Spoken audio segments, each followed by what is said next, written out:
ಕರ್ತನ ಮಹಾಪರಿಶುದ್ಧ ನಾಮಕ್ಕೆ ಸ್ತೋತ್ರವಾಗ್ಲಿ. ನಾನು ಕಳೆದ ಭಾನುವಾರ ನನಗೆ ವೈರಲ್ ಫೀವರ್ ಬಂತು. 2-3 ದಿನ ತುಂಬಾ ಸಫರ್ ಪಟ್ಟೆ. ಡಾಕ್ಟ್ರು ಯಾವ ತೊಂದರೆ ಇಲ್ಲ, ಬೇರೆ ಯಾವ್ದೇ ಕೊರೋನಾ ಇಲ್ಲ ಅಂತ ಎಲ್ಲ ಟೆಸ್ಟ್ ಮಾಡಿ ಕಳ್ಸಿದ್ರು. ನನ್ನಿಂದ ಮನೆಯಲ್ಲಿ ಎಲ್ರಿಗೂ, ನಮ್ಮ ಮೊಮ್ಮಗ ಚಿಕ್ಕ ಪಾಪುಗೆ ಬಂತು, ಎಲ್ರಿಗೂ ಬಂತು. ದೇವ್ರ ಮಹಾಕೃಪೆಯಿಂದ ಯಾವ ತೊಂದರೆ ಇಲ್ಲದೆ, ಯಾವ ವೈರಸ್ ನಮಗೆ ತೊಂದರೆ ಕೊಡದ ಹಾಗೆ ಹೇಗೋ ಆರೋಗ್ಯ ಕೊಟ್ಟು ಸ್ವಸ್ಥತೆ ಕೊಟ್ಟು ತನ್ನ ಕೃಪೆಯಲ್ಲಿ ನಮ್ಮನ್ನು ಸಂರಕ್ಷಿಸಿ ಕಾಪಾಡಿದ್ದಾನೆ. ಅದಕ್ಕಾಗಿ ಕರ್ತನಾದ ಯೇಸು ಕ್ರಿಸ್ತನ ಹೆಸರಿಗೆ ಸ್ತೋತ್ರವನ್ನು ಸಲ್ಲಿಸಿ ಕರ್ತನ ಮಹಿಮೆಗಾಗಿ ಒಂದು ಹಾಡನ್ನ ಹಾಡ್ತೇನೆ. ಆಳಕ್ಕೆ ಆಳಕ್ಕೆ ಬೇರೂರಿನಿ, ಮೇಲಕ್ಕೆ ಫಲ ಕೊಡುವೆ. 160-30 ಆದರೂ ಹೆಚ್ಚಾಗಿ ಫಲ ಕೊಡುವೆ. 160-30 ಆದರೂ ಹೆಚ್ಚಾಗಿ ಫಲ ಕೊಡುವೆ. ವಾಕ್ಯವ ಪ್ರೀತಿಸುವ, ವಾಕ್ಯದೊಳದೆ ನೆಲೆಗೊಳ್ಳುವ, ವಾಕ್ಯವ ಪ್ರೀತಿಸುವ, ವಾಕ್ಯದೊಳದೆ ನೆಲೆಗೊಳ್ಳುವ, ಕೃಪೆಯಲ್ಲಿ ಬೆಳೆಯುತ್ತಿತು, ಆತ್ಮ ಫಲಗಳನ್ನು ಕೊಡುತ್ತಿರುವ, ಕೃಪೆಯಲ್ಲಿ ಬೆಳೆಯುತ್ತಿತು, ಆತ್ಮ ಫಲಗಳನ್ನು ಕೊಡುತ್ತಿರುವ. ಆಳಕ್ಕೆ ಆಳಕ್ಕೆ ಬೇರೂರಿನಿ, ಮೇಲಕ್ಕೆ ಫಲ ಕೊಡುವೆ. 160-30 ಆದರೂ ಹೆಚ್ಚಾಗಿ ಫಲ ಕೊಡುವೆ. ವಾಕ್ಯವಾಗಿ ಬಂದನು ಆತನೇ ನಿಜವಾದ ದ್ರಾಕ್ಷಿ ಬಳ್ಳಿ, ವಾಕ್ಯವಾಗಿ ಬಂದನು ಆತನೇ ನಿಜವಾದ ದ್ರಾಕ್ಷಿ ಬಳ್ಳಿ, ಆತನಲ್ಲಿ ನೆಲೆಗೊಂಡರೆ ಒಳ್ಳೆ ಫಲ ಕೊಡುವ ಕೊಂಬೆಯಾಗಿರುವೆ. ಆತನಲ್ಲಿ ನೆಲೆಗೊಂಡರೆ ಒಳ್ಳೆ ಫಲ ಕೊಡುವ ಕೊಂಬೆಯಾಗುವೆ. ಆಳಕ್ಕೆ ಆಳಕ್ಕೆ ಬೇರೂರಿನಿ, ಮೇಲಕ್ಕೆ ಫಲ ಕೊಡುವೆ. 160-30 ಆದರೂ ಹೆಚ್ಚಾಗಿ ಫಲ ಕೊಡುವೆ.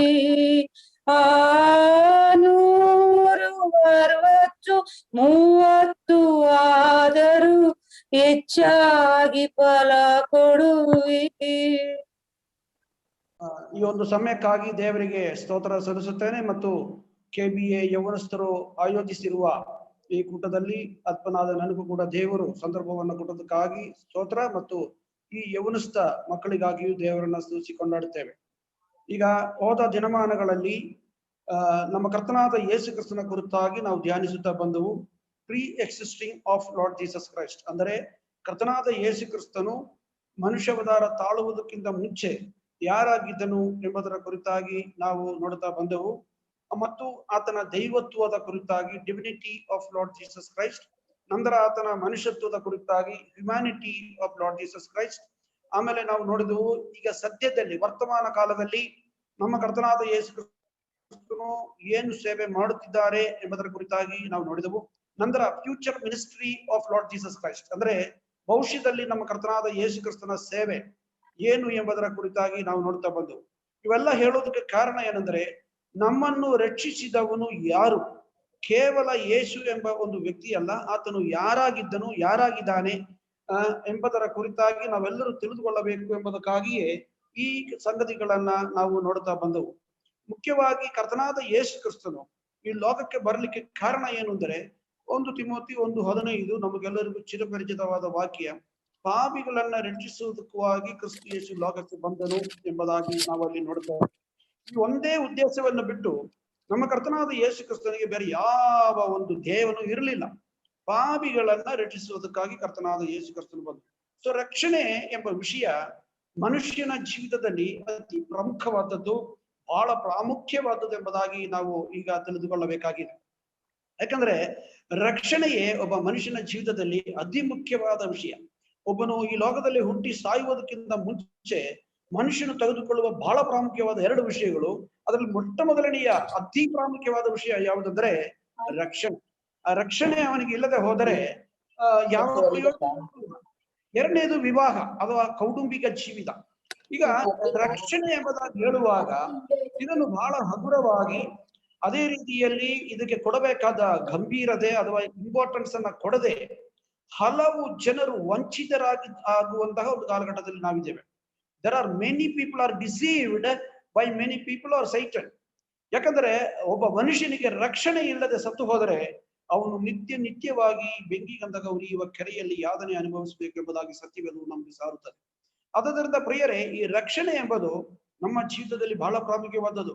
ಎಲ್ಲರೂ ರಕ್ಷಣೆ ಹೊಂದುವುದರ ಬಗ್ಗೆ ಇಷ್ಟೇನು ನಾವು ಕಲಿಯಲಿಕ್ಕಿದ್ದೇವೆ ಎಂಬುದಾಗಿ ಕೆಲವರು ಕೇಳಬಹುದು. ರಕ್ಷಣೆಯನ್ನ ನಾವು ಹಗುರ ಮಾಡುವಂಗಿಲ್ಲ, ಅದನ್ನು ಸರಳೀಕರಿಸಲಿಕ್ಕೆ ನಾವು ಸಾಧ್ಯ ಇಲ್ಲ. ಸತ್ಯವೇದದ ಒಂದು ಸಾರಾಂಶವನ್ನು ನೀವು ತಗೊಂಡ್ರೆ ಮನುಷ್ಯನ ರಕ್ಷಣೆಗಾಗಿ ಕರ್ತನು ಮಾಡಿದಂತ ಕಾರ್ಯಗಳನ್ನೇ ನಾವಲ್ಲಿ ನೋಡ್ತೇವೆ. ಮನುಷ್ಯನನ್ನು ಮರಳಿ ತನ್ನ ಪ್ರಜೆಯಾಗಿ, ಮಗನಾಗಿ, ಮಗಳಾಗಿ ಮಾಡುವುದಕ್ಕಾಗಿ ದೇವರು ಮಾಡುವಂತ ಕಾರ್ಯಗಳನ್ನ ನಾವು ಸತ್ಯವೇದದಲ್ಲಿ ನೋಡುವವರಾಗಿದ್ದೇವೆ. ಅದರ ಒಂದು ಪರಿಸಮಾಪ್ತಿಯೇ ನಮ್ಮ ಕರ್ತನಾದ ಯೇಸು ಕ್ರಿಸ್ತನು ಈ ಲೋಕಕ್ಕೆ ಬಂದದ್ದು. ಆದ್ದರಿಂದ ಇವತ್ತು ಹೇಗೆ ರಕ್ಷಣೆ ಹೊಂದುವುದು, how to be born again, ಹೇಗೆ ರಕ್ಷಣೆ ಹೊಂದುವುದು ಎಂಬುದರ ಕುರಿತಾಗಿ ನಾವು ಇವತ್ತು ಧ್ಯಾನಿಸಲಿಕ್ಕಿದ್ದೇವೆ ಪ್ರಿಯರೇ. ಅದನ್ನು ನಾವು ಸರಿಯಾಗಿ ಅರ್ಥ ಮಾಡಿಕೊಂಡ್ರೆ ನಮಗೆ ದೊರಕಲಿಕ್ಕಿರುವ ರಕ್ಷಣೆ ಅಥವಾ ನಮಗೆ ದೊರಕಿರುವ ರಕ್ಷಣೆ ಎಷ್ಟು ಶ್ರೇಷ್ಠವಾದದ್ದು, ಎಷ್ಟು ಪ್ರಮುಖವಾದದ್ದು, ಪ್ರಾಮುಖ್ಯವಾದದ್ದು ಎಂಬುದಾಗಿ ನಾವು ತಿಳಿದುಕೊಳ್ಳಬಹುದು. ಇದರಲ್ಲಿ ಅನೇಕ ವಂಚನೆ ಇದೆ ಎಂಬುದಾಗಿ ಹೇಳಲಿಕ್ಕೆ ಕಾರಣ ಏನಂದ್ರೆ, ಇವತ್ತು ಅನೇಕರು ಹೇಳ್ತಾರೆ ನಾವು ಕ್ರೈಸ್ತರೇ, ನಾವು ಸಭೆಗೆ ಹೋಗ್ತೀವಿ, ನಾವು ಬೈಬಲ್ ಓದ್ತೇವೆ, ನಾವು ಪ್ರಾರ್ಥನೆ ಮಾಡ್ತೇವೆ, ನಾವು ದೇವರ ಸೇವೆಗೆ ಕೊಡ್ತೇವೆ, ಇನ್ನು ಕೆಲವರು ದೇವರ ಸೇವೆ ಮಾಡ್ತಾರೆ ಎಂಬುದಾಗಿ ಹೇಳಿದ್ದಾರೆ. 2 ಘಟನೆಗಳನ್ನ ಹೇಳಿ ನಾನು ಮುಂದೆ ಹೋಗ್ತೇನೆ. ಒಂದು ಬಹಳ ಹಳೆಯ ವಿಷಯ. ಒಬ್ರು ನಾರ್ತ್ ಈಸ್ಟ್ ಇಂದ, ಅಂದ್ರೆ ನಮ್ಮ ನಾರ್ತ್ ಈಸ್ಟ್ ಈಶಾನ್ಯ ಭಾಗದಿಂದ ಸತ್ಯವೇದ ಅಧ್ಯಯನವನ್ನು ಕಲಿಯಲಿಕ್ಕಾಗಿ ಒಬ್ರು ಬೈಬಲ್ ಕಾಲೇಜಲ್ಲಿ ಸೇರಿದರು. ಅವರು ಆಕ್ಚುಲಿ ಬೈಬಲ್ ಕಾಲೇಜಿನಲ್ಲಿ ಸೇರುವಾಗಲೇ ಅವರು ಪಾಸ್ಟರ್ ಆಗಿದ್ರು. ಅವರು 3 ವರ್ಷದ ಅವರ ಒಂದು ವ್ಯಾಸಂಗದ ನಂತರ ಈ ಒಂದು ಸತ್ಯವೇದದ ಅರಿವು ಅವರಿಗೆ ಹೆಚ್ಚು ಬಂದಾಗ ದೇವರು ಅವರೊಟ್ಟಿಗೆ ಮಾತನಾಡಿದನು. ಅವರು ಆಗ ರಕ್ಷಣೆ ಹೊಂದಿದರು. ಅವರು ಗ್ರಾಜ್ಯುಯೇಷನ್ ಪಡ್ಕೊಳ್ಳೋದಕ್ಕಿಂತ ಮುಂಚೆ ದೀಕ್ಷಾಸ್ನಾನ ತಗೊಂಡು ದೇವರ ಮಗನಾಗಿ ಅವರು ಪಟ್ಟವನ್ನು ಸ್ವೀಕರಿಸಿದರು. ಅಂದ್ರೆ 4 ವರ್ಷದ BTH ಅಧ್ಯಯನದಲ್ಲಿ 3 ವರ್ಷದ ನಂತರ ಅವರು ರಕ್ಷಣೆ ಹೊಂದಿದ್ರು. ಅಂದ್ರೆ ಅವರು ಬಂದು ಸೇರುವಾಗ ಅವ್ರು ಹೇಳಿದ್ರು, ನಾನೊಬ್ಬ ವಿಶ್ವಾಸಿ ಎಂಬುದಾಗಿ ಹೇಳಿದ್ರು, ನಾನೊಬ್ಬ ಸಭಾಪಾಲಕರು ಎಂಬುದಾಗಿ ಹೇಳಿದ್ರು. ಇಷ್ಟೆಲ್ಲ ಹೇಳಿ ಅವರು ಬಂದಿದ್ರು. ಆದರೆ ದೇವರ ವಾಕ್ಯ ಕಲಿಯುವಾಗ ದೇವರ ವಾಕ್ಯ ಅವರೊಟ್ಟಿಗೆ ಮಾತನಾಡಿದ್ರು. ಅವರನ್ನ ಮೆಚ್ಚಬೇಕಾಗಿದೆ. ಯಾಕಂದ್ರೆ ಅವರು ನಾಟಕವಾಡಲಿಲ್ಲ. ಹೇಗೆ ನಾನು ರಕ್ಷಣೆ ಹೊಂದಿಲಿಲ್ಲ ಎಂಬುದಾಗಿ ಹೇಳಿದ್ರೆ ಅವರು ಏನ್ ತಿಳ್ಕೊಳ್ತಾರೆ ಎಂಬುದರ ಬಗ್ಗೆ ಅವರು ಚಿಂತೆ ಮಾಡಲಿಲ್ಲ. ಯಾಕಂದ್ರೆ ಇದು ಹುಡುಗಾಟವಲ್ಲ, ಅವರ ನಿತ್ಯತ್ವದ ಕುರಿತಾದ ಒಂದು ವಿಷಯ. ಅವರು ಒಂದು ದಿವಸ ಹೇಳಿದ್ರು, ನಾನು ರಕ್ಷಣೆ ಹೊಂದಿರಲಿಲ್ಲ, ಈಗ ನಾನು ರಕ್ಷಣೆ ಹೊಂದಿದ್ದೇನೆ, ದಯವಿಟ್ಟು ನನಗೆ ದೀಕ್ಷಾ ಸ್ನಾನ ಕೊಡಿ ಎಂಬುದಾಗಿ ಅವರು ಕೇಳುವರು. ಇವರೊಬ್ರು ಸಭಾಪಾಲಕರು ಪ್ರಿಯರೇ. ಇನ್ನೊಂದು ಘಟನೆ, ನಮ್ಮ ಸಭೆಯಲ್ಲಿ, ನಾನಿರುವ ಸಭೆಯಲ್ಲಿ ಒಂದು ಸಹೋದರಿ ಒಮ್ಮೆ 3 ಮಕ್ಕಳೊಟ್ಟಿಗೆ ಬಂದರು. ಅವರು ಬಂದಾಗ ಅವರು ಬೇರೆ ಯಾವುದೋ ಸಭೆಗೆ ಹೋಗ್ತಾ ಇದ್ರು. ನಮ್ಮ ಸಭೆಯ ಕುರಿತಾಗಿ ಕೇಳಿ ಬಂದ್ರು. ಆಗ ನಾನು ಕೇಳಿದೆ, ರೊಟ್ಟಿ ಪಾತ್ರೆ ಎಲ್ಲ ಕೊಡೋದಕ್ಕೆ ನಮ್ಮ ಮುಂದೆ ಸಹೋದರಿ ಕೇಳಿದೆ, ಸಹೋದರಿ ನೀವು ರಕ್ಷಣೆ ಹೊಂದಿದ್ದೀರಾ? ಅವರು ತಕ್ಷಣ ನನಗೆ ಹೇಳಿದ್ದು, ನಾನು ದೀಕ್ಷಾಸ್ನಾನ ತಗೊಂಡಿದ್ದೀನಿ. ಮತ್ತೆ ನಾನು ಕೇಳಿದೆ, ಸಿಸ್ಟರ್ ನೀವು ರಕ್ಷಣೆ ಹೊಂದಿದ್ದೀರಾ ಅಂತ ನಾನು ಕೇಳ್ತಾ ಇದ್ದೀನಿ. ಅವ್ರು ಹೇಳಿದ್ರು, ನಾನು ದೀಕ್ಷಾಸ್ನಾನ ತಗೊಂಡಿದ್ದೀನಿ. ಪ್ರಿಯರೇ, ರಕ್ಷಣೆ ಎಂಬುದು ಬೇರೆ, ದೀಕ್ಷಾ ಸ್ನಾನ ಎಂಬುದು ಬೇರೆ. ದೀಕ್ಷಾ ಸ್ನಾನ ರಕ್ಷಣೆ ಅಲ್ಲವೇ ಅಲ್ಲ. ದೀಕ್ಷಾ ಸ್ನಾನದಿಂದ ಯಾರು ಸಹ ರಕ್ಷಣೆ ಹೊಂದುವುದಿಲ್ಲ. ಆದರೆ ರಕ್ಷಣೆ ಹೊಂದಿದವರು ದೇವರ ಆಜ್ಞೆಗೆ ವಿಧೇಯರಾಗಿ ದೀಕ್ಷಾ ಸ್ನಾನ ತಗೋಬೇಕು. ಆಮೇಲೆ ನಾನು ಕೇಳಿದೆ, ಹೇಗೆ ನೀವು ದೀಕ್ಷಾ ಸ್ನಾನ ತಗೊಂಡ್ರಿ? ಅವ್ರು ಹೇಳಿದ್ರು, ನನಗೆ ಮಕ್ಕಳು ಇರಲಿಲ್ಲ, ನಾನು ಪ್ರಾರ್ಥನೆ ಮಾಡಿದೆ, ನನಗೆ ಮಕ್ಕಳನ್ನ ಕೊಟ್ಟರು, ನಾನು ದೀಕ್ಷಾಸ್ನಾನ ತಗೊಂಡೆ. ಆಮೇಲೆ ಅವ್ರು ಬರ್ತಾ ಇದ್ರು. ನಾನು ಹೇಳಿದೆ, ನೀವು ರೊಟ್ಟಿ ಪಾತ್ರೆಯಲ್ಲಿ ಪಾಲು ತೆಗೆದುಕೊಳ್ಳೋದು ಬೇಡ, ಇದ್ರ ಬಗ್ಗೆ ಹೆಚ್ಚು ಮಾತನಾಡೋಣ. ಯಾಕಂದ್ರೆ ನಾವು ಯಾಕಿಷ್ಟು ಕಾಳಜಿಯನ್ನ ತಗೊಳ್ತೇವೆ, ವಹಿಸ್ತೇವೆ ಅಂದ್ರೆ ಇದು ಒಂದು ಆತ್ಮದ ನಿತ್ಯತ್ವದ ವಿಷಯ ಪ್ರಿಯರೇ. ಒಬ್ಬ ವ್ಯಕ್ತಿ ರಕ್ಷಣೆ ಹೊಂದಲಿಲ್ಲ ಅಂದ್ರೆ, ರಕ್ಷಣೆ ಹೊಂದಲಿಲ್ಲ ಎಂಬುದಾಗಿ ಅರಿತರೆ ಅವರು ರಕ್ಷಣೆ ಹೊಂದುತ್ತಾರೆ. ಅದಕ್ಕಾಗಿ ಅವರು ಪ್ರಾರ್ಥನೆ ಮಾಡ್ಬೋದು, ಅದಕ್ಕಾಗಿ ನಾವು ಪ್ರಯತ್ನ ಮಾಡ್ಬೋದು. ಆದರೆ ರಕ್ಷಣೆ ಹೊಂದದೆಯೇ ನಾನು ರಕ್ಷಣೆ ಹೊಂದಿದ್ದೇನೆ ಎಂಬುದಾಗಿ ಭಾವಿಸುವವರು, ಅವರು ರಕ್ಷಣೆಗಾಗಿ ತಮ್ಮ ಹೃದಯದ ಬಾಗಿಲನ್ನ ತೆರೆಯುವುದೇ ಇಲ್ಲ. ರಕ್ಷಣೆ ಹೊಂದದೆಯೇ ರಕ್ಷಣೆ ಹೊಂದಿದ್ದೇನೆ ಎಂಬುದಾಗಿ ನೆನೆಸುವವರು ಸುವಾರ್ತೆಗಾಗಿ ತಮ್ಮ ಹೃದಯದ ಬಾಗಿಲನ್ನ ತೆರೆಯುವುದೇ ಇಲ್ಲ. ಅವ್ರು ಮುಚ್ಚಿರ್ತಾರೆ. ಅವ್ರು ಹೇಳ್ತಾರೆ, ನಾನು ರಕ್ಷಣೆ ಹೊಂದಿದ್ದೀನಿ, ದೀಕ್ಷಾಸ್ನಾನ ತಗೊಂಡಿದ್ದೀನಿ. ಇದರ ಪರಿಣಾಮ ಏನಾಗಿದೆ ಅಂದ್ರೆ, ಸಾಕ್ಷಿ ಇಲ್ಲದ, ಯೇಸು ಕ್ರಿಸ್ತನ ಸಾಕ್ಷಿ ಇಲ್ಲದ, ಹೊಸ ಮನುಷ್ಯನ ಒಂದು ಸಾಕ್ಷಿ ಇಲ್ಲದ, ರಕ್ಷಣೆ ಹೊಂದಿದ ಅನುಭವ ಇಲ್ಲದ ಹಲವು ಮಂದಿ ವಿಶ್ವಾಸಿಗಳೆಂಬುದಾಗಿ ಹೇಳಿಕೊಳ್ಳುವವರು ಇವತ್ತು ಸಭೆಯಲ್ಲಿದ್ದಾರೆ. ಎಂತಹ ದುಃಖದ ವಿಷಯ. ಆದ್ದರಿಂದಲೇ ಇದು ಬಹಳ ಪ್ರಾಮುಖ್ಯವಾದ ವಿಷಯ. ಆಮೇಲೆ ಆ ಸಹೋದರಿಗೆ ಸುವಾರ್ತೆಯು ಬಹಳ ಹತ್ತಿರದಲ್ಲಿ, ಅಂದ್ರೆ ಅವರನ್ನ ಫೇಸ್ ಟು ಫೇಸ್ ಕೂತ್ಕೊಂಡು, ಅವ್ರಿಗೆ 3 ಮಕ್ಕಳಿದ್ರು ಅವರು ಬರುವಾಗ, ಅವ್ರು ಕೂತ್ಕೊಂಡು ಇನ್ನೊಬ್ಬರ ಸಹಾಯದಿಂದ, ಅವ್ರು ಆಕ್ಚುಲಿ ತೆಲುಗು ಮಾತಾಡ್ತಾ ಇದ್ರು. ಆಗ ನನಗೆ ತೆಲುಗು ಅಷ್ಟು ಬರುವುದಿಲ್ಲ. ನಾನು ಇನ್ನೊಬ್ಬರನ್ನ ಕುಂಡ್ರಿಸಿ ಅವರಿಗೆ ದುಭಾಷಿ ಅಂದ್ರೆ ತರ್ಜುಮೆ ಮೂಲಕ ಹೇಳಿದೆ. ಆಗ ಸಹೋದರಿ ಹೇಳಿದ್ರು, ಈ ಸತ್ಯ ಈಗ ನನಗೆ ಅರ್ಥವಾಗಿದ್ದು, ಇದು ನನಗೆ ಹೇಳಲೇ ಇಲ್ಲ, ಯಾರೂ ಸಹ ಹೇಳಲಿಲ್ಲ ಎಂಬುದಾಗಿ. ಪ್ರೇರೆಷ್ಟು ಗಂಭೀರವಾದದ್ದು. ಇನ್ನೂ ಅದೇ ತರ ಅನೇಕ ಘಟನೆಗಳಿದೆ, ಆದರೆ ಈಗ ಆ ಘಟನೆಗಳ ಬಗ್ಗೆ ಹೇಳುವುದು ನಮ್ಮ ಒಂದು ಸಮಯವಲ್ಲ. ಆದ್ದರಿಂದ how to be born again, ರಕ್ಷಣೆ ಹೊಂದುವುದು ಹೇಗೆ, ಪ್ರತಿಯೊಬ್ಬರು ಇದರ ಕುರಿತಾಗಿ ಚಿಂತನೆ ಮಾಡಬೇಕು. ಯಾಕಂದ್ರೆ ಇದು ಮರಣ ಜೀವಿತ ವಿಷಯ, ಇದು ನಿತ್ಯತ್ವದ ವಿಷಯ. ನಮ್ಮ ನಿತ್ಯತ್ವವನ್ನು ನಾವು ಎಲ್ಲಿ ಕಳೆಯುತ್ತೇವೆ, ಅಥವಾ ಎಲ್ಲಿ ನಾವು ಸಮಯವನ್ನು, ಅಥವಾ ಎಲ್ಲಿ ನಮ್ಮ ನಿತ್ಯತ್ವ ಇದೆ ಎಂಬುದರ ಬಗ್ಗೆ ನಿರ್ಣಯ ಮಾಡಬೇಕಾದ ಒಂದು ವಿಷಯವಾಗಿದೆ ಪ್ರಿಯರೇ. ಆದುದರಿಂದ ದಯವಿಟ್ಟು ಇದನ್ನು ಯಾರು ಹಗುರವಾಗಿ ತಗೋಬಾರದು. ನಮ್ಗೆಲ್ಲರಿಗೂ ಗೊತ್ತಿದೆ ಎಂಬುದಾಗಿ ಇದನ್ನು ನಾವು ಬ್ರಷ್ ಔಟ್ ಮಾಡಬಾರ್ದು, ಅಂದ್ರೆ ಒಂದು ಬದಿಗಿಡಬಾರದು. ಇದನ್ನು ನಾವು ಗಮನದಿಂದ ಪ್ರಾರ್ಥನೆಯಿಂದ ಕೇಳಬೇಕು. ಇದಕ್ಕಾಗಿ ಯಾರಾದ್ರೂ ನನ್ನನ್ನ ಸಹಾಯಿಸ್ರಿ. ಯೋಹಾನನ ಸುವಾರ್ತೆ 3ನೇ ಅಧ್ಯಾಯ 1-8, John's gospel chapter 3 verses 1 to 8. Can anybody help me? ಯಾರಾದ್ರೂ ಸಹಾಯಿಸಲಿಕ್ಕೆ ಸಾಧ್ಯನಾ? ಫರಿಸಾಯರಲ್ಲಿ ಯಹೂದ್ಯರ ಯರಿಸಭೆನಾದ ನಿಕೋದೇಮನೆಂಬ ಒಬ್ಬ ಮನುಷ್ಯನಿದ್ದನು. ಅವನು ರಾತ್ರಿಯಲ್ಲಿ ಯೇಸುವಿನ ಬಳಿಗೆ ಬಂದು ಆತನಿಗೆ, ಗುರುವೇ, ನೀನು ದೇವರ ಕಡೆಯಿಂದ ಬಂದ ಬೋಧಕನೆಂದು ಬಲ್ಲೆವು. ನೀನು ಮಾಡುವಂತ ಈ ಸೂಚಕ ಕಾರ್ಯಗಳನ್ನು ದೇವರ ಸಹಾಯವಿಲ್ಲದೆ ಮಾಡುವುದು ಯಾರಿಂದಲೂ ಆಗದು ಎಂದು ಹೇಳಿದನು. ಅದಕ್ಕೆ ಯೇಸು, ನಾನು ನಿನಗೆ ನಿಜ ನಿಜವಾಗಿ ಹೇಳುತ್ತೇನೆ, ಒಬ್ಬನು ಹೊಸದಾಗಿ ಹುಟ್ಟದಿದ್ದರೆ ಅವನು ದೇವರ ರಾಜ್ಯವನ್ನು ಕಾಣಲಾರನು ಅಂದನು. ನಿಕೋದೇಮನು ಆತನನ್ನು, ಮನುಷ್ಯನು ಮುದುಕನಾದ ಮೇಲೆ ಹುಟ್ಟುವುದು ಹೇಗೆ? ಅವನು ತನ್ನ ತಾಯಿಯ ಗರ್ಭದಲ್ಲಿ ತಿರುಗಿ ಸೇರಿ ಹುಟ್ಟುವುದಾದೀತೇ ಎಂದು ಕೇಳಿದನು. ಅದಕ್ಕೆ ಯೇಸು, ನಾನು ನಿನಗೆ ನಿಜ ನಿಜವಾಗಿ ಹೇಳುತ್ತೇನೆ, ಒಬ್ಬನು ನೀರಿನಿಂದಲೂ ಆತ್ಮನಿಂದಲೂ ಹುಟ್ಟದಿದ್ದರೆ ದೇವರ ರಾಜ್ಯಕ್ಕೆ ಸೇರಲಾರನು. ದೇಹದಿಂದ ಹುಟ್ಟಿದ್ದು ದೇಹವೇ, ಆತ್ಮನಿಂದ ಹುಟ್ಟಿದ್ದು ಆತ್ಮವೇ. ನೀವು ಹೊಸದಾಗಿ ಹುಟ್ಟಬೇಕು ಎಂದು ನಾನು ನಿನಗೆ ಹೇಳಿದ್ದರಿಂದ ಆಶ್ಚರ್ಯ ಪಡಬೇಡ. 8ನೇ ವಾಕ್ಯ ಕೂಡ ಓದಿ ಬ್ರದರ್. ಗಾಳಿಯು ಮನಸ್ಸು ಬಂದ ಕಡೆ ಬೀಸುತ್ತದೆ, ಅದರ ಸಪ್ಪಳವನ್ನು ಕೇಳುತ್ತಿ, ಆದರೆ ಅದು ಎಲ್ಲಿಂದ ಬರುತ್ತದೋ ಎಲ್ಲಿಗೆ ಹೋಗುತ್ತದೋ ನಿನಗೆ ತಿಳಿಯದು. ಆತ್ಮನಿಂದ ಹುಟ್ಟಿದವರೆಲ್ಲರೂ ಅದರಂತೆಯೇ ಅಂದನು. ಪ್ರಿಯರೇ, ಇದು ನಮ್ಮ ಕರ್ತನಾದ ಯೇಸು ಕ್ರಿಸ್ತನು ನಿಕೋದೇಮ ಎಂಬ ಒಬ್ಬ ಫರಿಸಾಯನು, ಬೋಧಕನು, ಮುದುಕನು, ಅನುಭವಸ್ಥನು, ಯಹೂದ್ಯನೂ ಆದ ಒಬ್ಬ ವ್ಯಕ್ತಿಗೆ ಹೇಳಿದಂತ ಮಾತಾಗಿದೆ. ಇದು ಆತನ ಮೂಲಕ ಲೋಕಕ್ಕೆ ಹೇಳಿದಂತಹ ಒಂದು ಮಾತಾಗಿದೆ. ಕರ್ತನು ಇಲ್ಲಿ ನಿಕೋದೇಮನಿಗೆ ಇದನ್ನು ಹೇಳ್ತಿದ್ದಾನೆ. ನಿಕೋದೇಮನು ಅಗತ್ಯ ಅವನು ರಾತ್ರಿ ಸಮಯದಲ್ಲಿ ಬಂದದ್ದೇನೆಂದ್ರೆ, ಯಾಕಂದ್ರೆ ಅದಕ್ಕೆ ಅನೇಕ ಕಾರಣಗಳಿದೆ.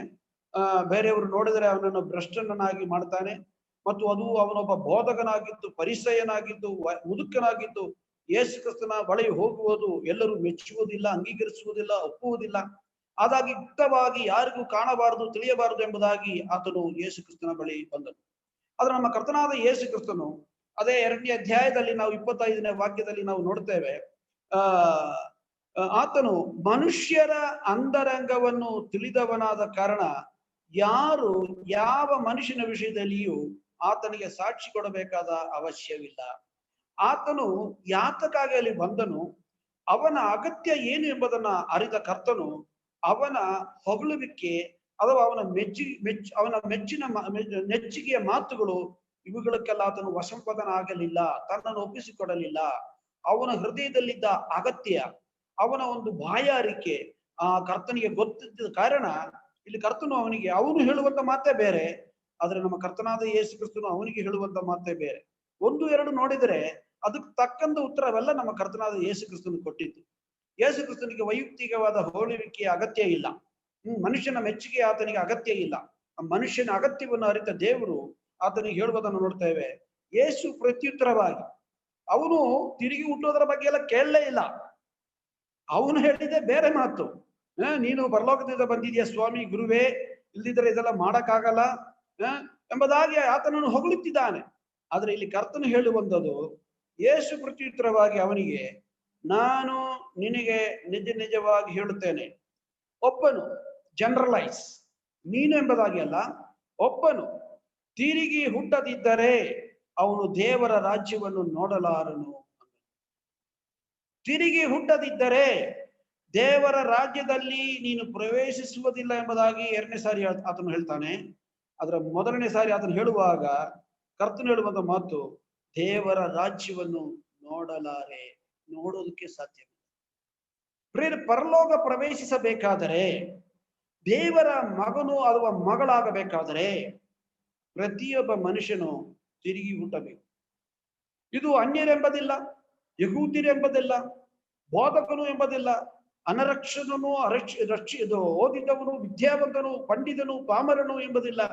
ಪ್ರತಿಯೊಬ್ಬ ಮನುಷ್ಯನು ಸಹ ರಕ್ಷಣೆ ಹೊಂದಬೇಕು ಅಥವಾ ತಿರುಗಿ ಹುಟ್ಟಬೇಕು. ಬಾರ್ನ್ ಅಗೇನ್, 2ನೇ ಸಾರಿ ಹುಟ್ಟುವುದು.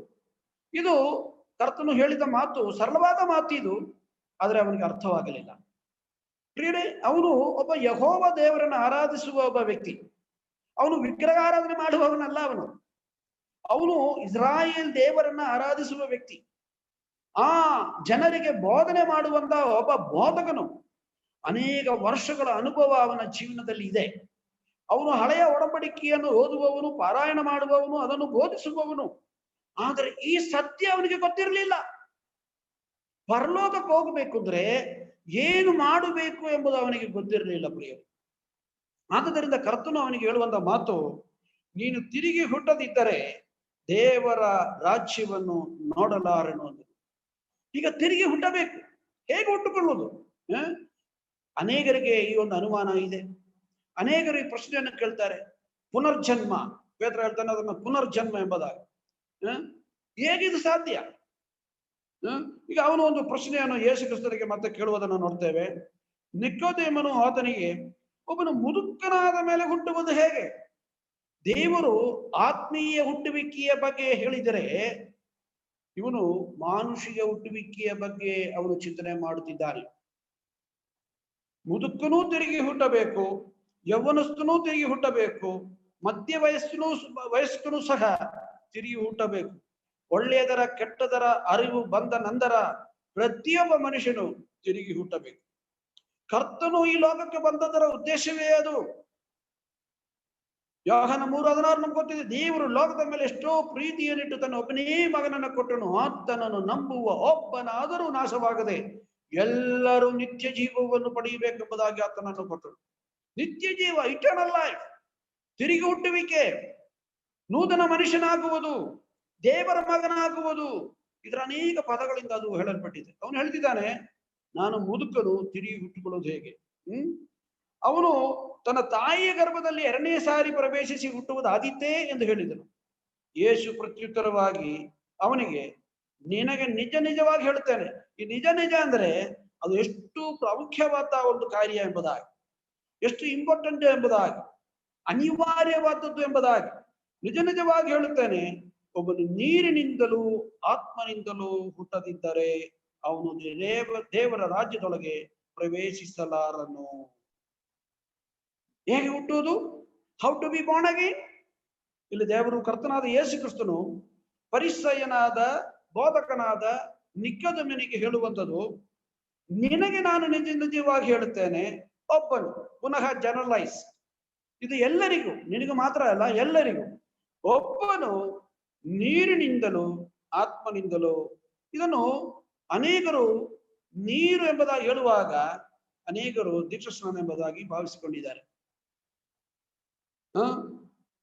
ದೀಕ್ಷಾಸ್ನಾನ ರಕ್ಷಣೆ ಕೊಡೋದಾದ್ರೆ ಪ್ರಿಯರೇ, ಹಲವು ಜನ ನದಿಗಳಲ್ಲಿ ಮುಳುಗ್ತಾರೆ.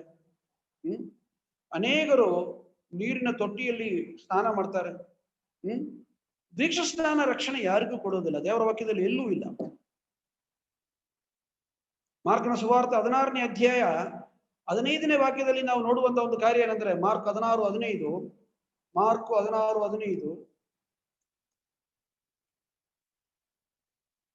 ಆತನು ಅವರಿಗೆ, ನೀವು ಸಮಸ್ತ ಲೋಕಕ್ಕೆ ಹೋಗಿ ಎಲ್ಲಾ ಸೃಷ್ಟಿಗೆ ಸುವಾರ್ತೆಯನ್ನು ಸಾರಿರಿ. ಇಲ್ಲಿ ಕ್ರಮ ನೋಡಿ, ನಂಬಿ ಬಾಪ್ತಿಸ್ಮ ಮಾಡಿಕೊಳ್ಳುವವನು ರಕ್ಷಣೆ ಹೊಂದುವನು, ಆದರೆ ನಂಬದೆ ಹೋಗುವವನು ದಂಡನೆಗೆ ಗುರಿಯಾಗುವನು.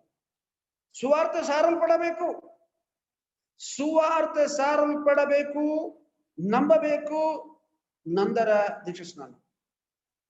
ಒಂದು ಮಾತನ್ನ ಬಹಳ ಖಂಡಿತವಾಗಿಯೂ ಬಹಳ ಒತ್ತು ಕೊಟ್ಟು ನಾನು ಹೇಳ್ತಾ ಇದ್ದೇನೆ ಪ್ರಿಯರೇ, ದೇವರ ವಾಕ್ಯವನ್ನು ಕೇಳದೆ, ಸತ್ಯ ವೇದ ಇಲ್ಲದೆ ಒಬ್ಬ ಮನುಷ್ಯನು ರಕ್ಷಣೆ ಹೊಂದಲಿಕ್ಕೆ ಸಾಧ್ಯ ಇಲ್ಲ. ನೀವು ಹೇಳ್ಬೋದು, ಸುವಾರ್ತೆ ತಲುಪದ ಸ್ಥಳದಲ್ಲಿ ಅನೇಕರು ರಕ್ಷಣೆ ಹೊಂದುತ್ತಾರೆ, ಅನೇಕರಿಗೆ ಅದ್ಭುತಗಳು ನಡೆಯುತ್ತದೆ, ಸೂಚಕ ಕಾರ್ಯಗಳು ನಡೀತದೆ, ಮಹತ್ ಕಾರ್ಯಗಳು ನಡೆಯುತ್ತದೆ ಇಸ್ಲಾಮಿಕ್ ರಾಷ್ಟ್ರಗಳಲ್ಲಿ, ಗುಡ್ಡಗಾಡು ಜನಗಳ ಮಧ್ಯದಲ್ಲಿ. ಪ್ರಿಯರೇ, ಅವರು ಅದ್ಭುತಗಳನ್ನು ದೇವರು ಅಲ್ಲೂ ಕೂಡ ಮಾಡ್ತಾನೆ.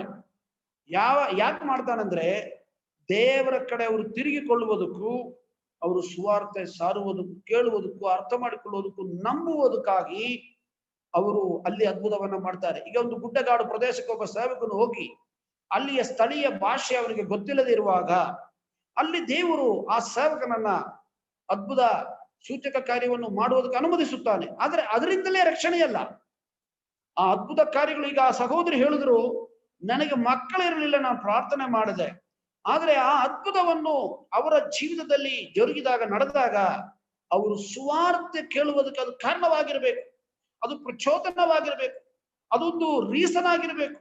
ಈ ದೇವರ ಹತ್ರ ಪ್ರಾರ್ಥನೆ ಮಾಡಿದಾಗ ನನಗೆ ಮಕ್ಕಳನ್ನ ಕೊಟ್ಟರು, ಹಾಗಾದ್ರೆ ಸುವಾರ್ತೆಯನ್ನು ಕೇಳೋಣ ಎಂಬುದಾಗಿ. ಇದು ಹೋಗುತ್ತಾ ಹೋಗುತ್ತಾ ಇದು ನಿಮಗೆ ಬಹಳ ಸ್ಪಷ್ಟವಾಗಿ ಅರ್ಥವಾಗುತ್ತೆ ಪ್ರಿಯರೇ.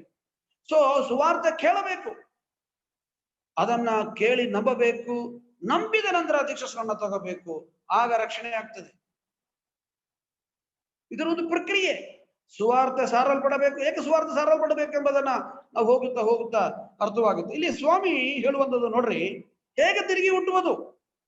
ನೀರಿನಿಂದಲೂ ಆತ್ಮನಿಂದಲೂ. ಇಲ್ಲಿ ನೀರು ಎಂಬುದಾಗಿ ಹೇಳುವಂಥದ್ದು ದೇವರ ವಾಕ್ಯ.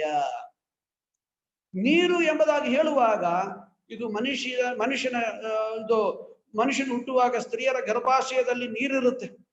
ಕೆಲವರು ಆ ಅರ್ಥದಲ್ಲಿ ಹೇಳ್ತಾರೆ, ನೀರಿನಿಂದಲೂ ಆತ್ಮನಿಂದಲೂ ಎಂಬುದಾಗಿ. ಇಲ್ಲಿ ದೇವರ ವಾಕ್ಯಕ್ಕೆ ನೀರು ಎಂಬುದಾಗಿ ಹೇಳಲ್ಪಟ್ಟಿದೆ. ದೇವರ ವಾಕ್ಯ ನೀರಿನಿಂದಲೂ ಆತ್ಮನಿಂದಲೂ. ದೇವರ ವಾಕ್ಯವನ್ನು ಒಬ್ಬ ವ್ಯಕ್ತಿ ಕೇಳುವಾಗ ಅವನು ಕೇಳಬೇಕು, ಆಗ ಅವನು ನಂಬಬೇಕು. ಏನಂತ ನಂಬಬೇಕು? ನಾನೊಬ್ಬ ಪಾಪಿ ಎಂಬುದಾಗಿ ಮನವರಿಕೆ ಮಾಡಿಕೊಳ್ಳಬೇಕು. ನಾನೊಬ್ಬ ಪಾಪಿ, ನನಗೊಬ್ಬ ರಕ್ಷಕನ ಅಗತ್ಯ ಇದೆ, ನಾನು ನಷ್ಟವಾದವನು, ನನಗೂ ದೇವರಿಗೂ ಯಾವ ಸಂಬಂಧವೂ ಇಲ್ಲ ಎಂಬುದನ್ನ ಅವನು ಮನವರಿಕೆ ಮಾಡಿಕೊಳ್ಳಬೇಕು. ಪ್ರಿಯರೇ, ನಾವು ಯೋಹಾನನ ಸುವಾರ್ತೆ 16ನೇ ಅಧ್ಯಾಯ 8ನೇ ವಾಕ್ಯವನ್ನು ನೋಡೋಣ. ಯೋಹಾನನ ಸುವಾರ್ತೆ 16:8. Gospel of John chapter 16 verse 8. Please read somebody. ಆತನು ಬಂದು ಪಾಪ, ನೀತಿ, ನ್ಯಾಯ ತೀರುವಿಕೆ ಈ ವಿಷಯಗಳಲ್ಲಿ ಲೋಕಕ್ಕೆ ಅರಿವನ್ನು ಹುಟ್ಟಿಸುವನು.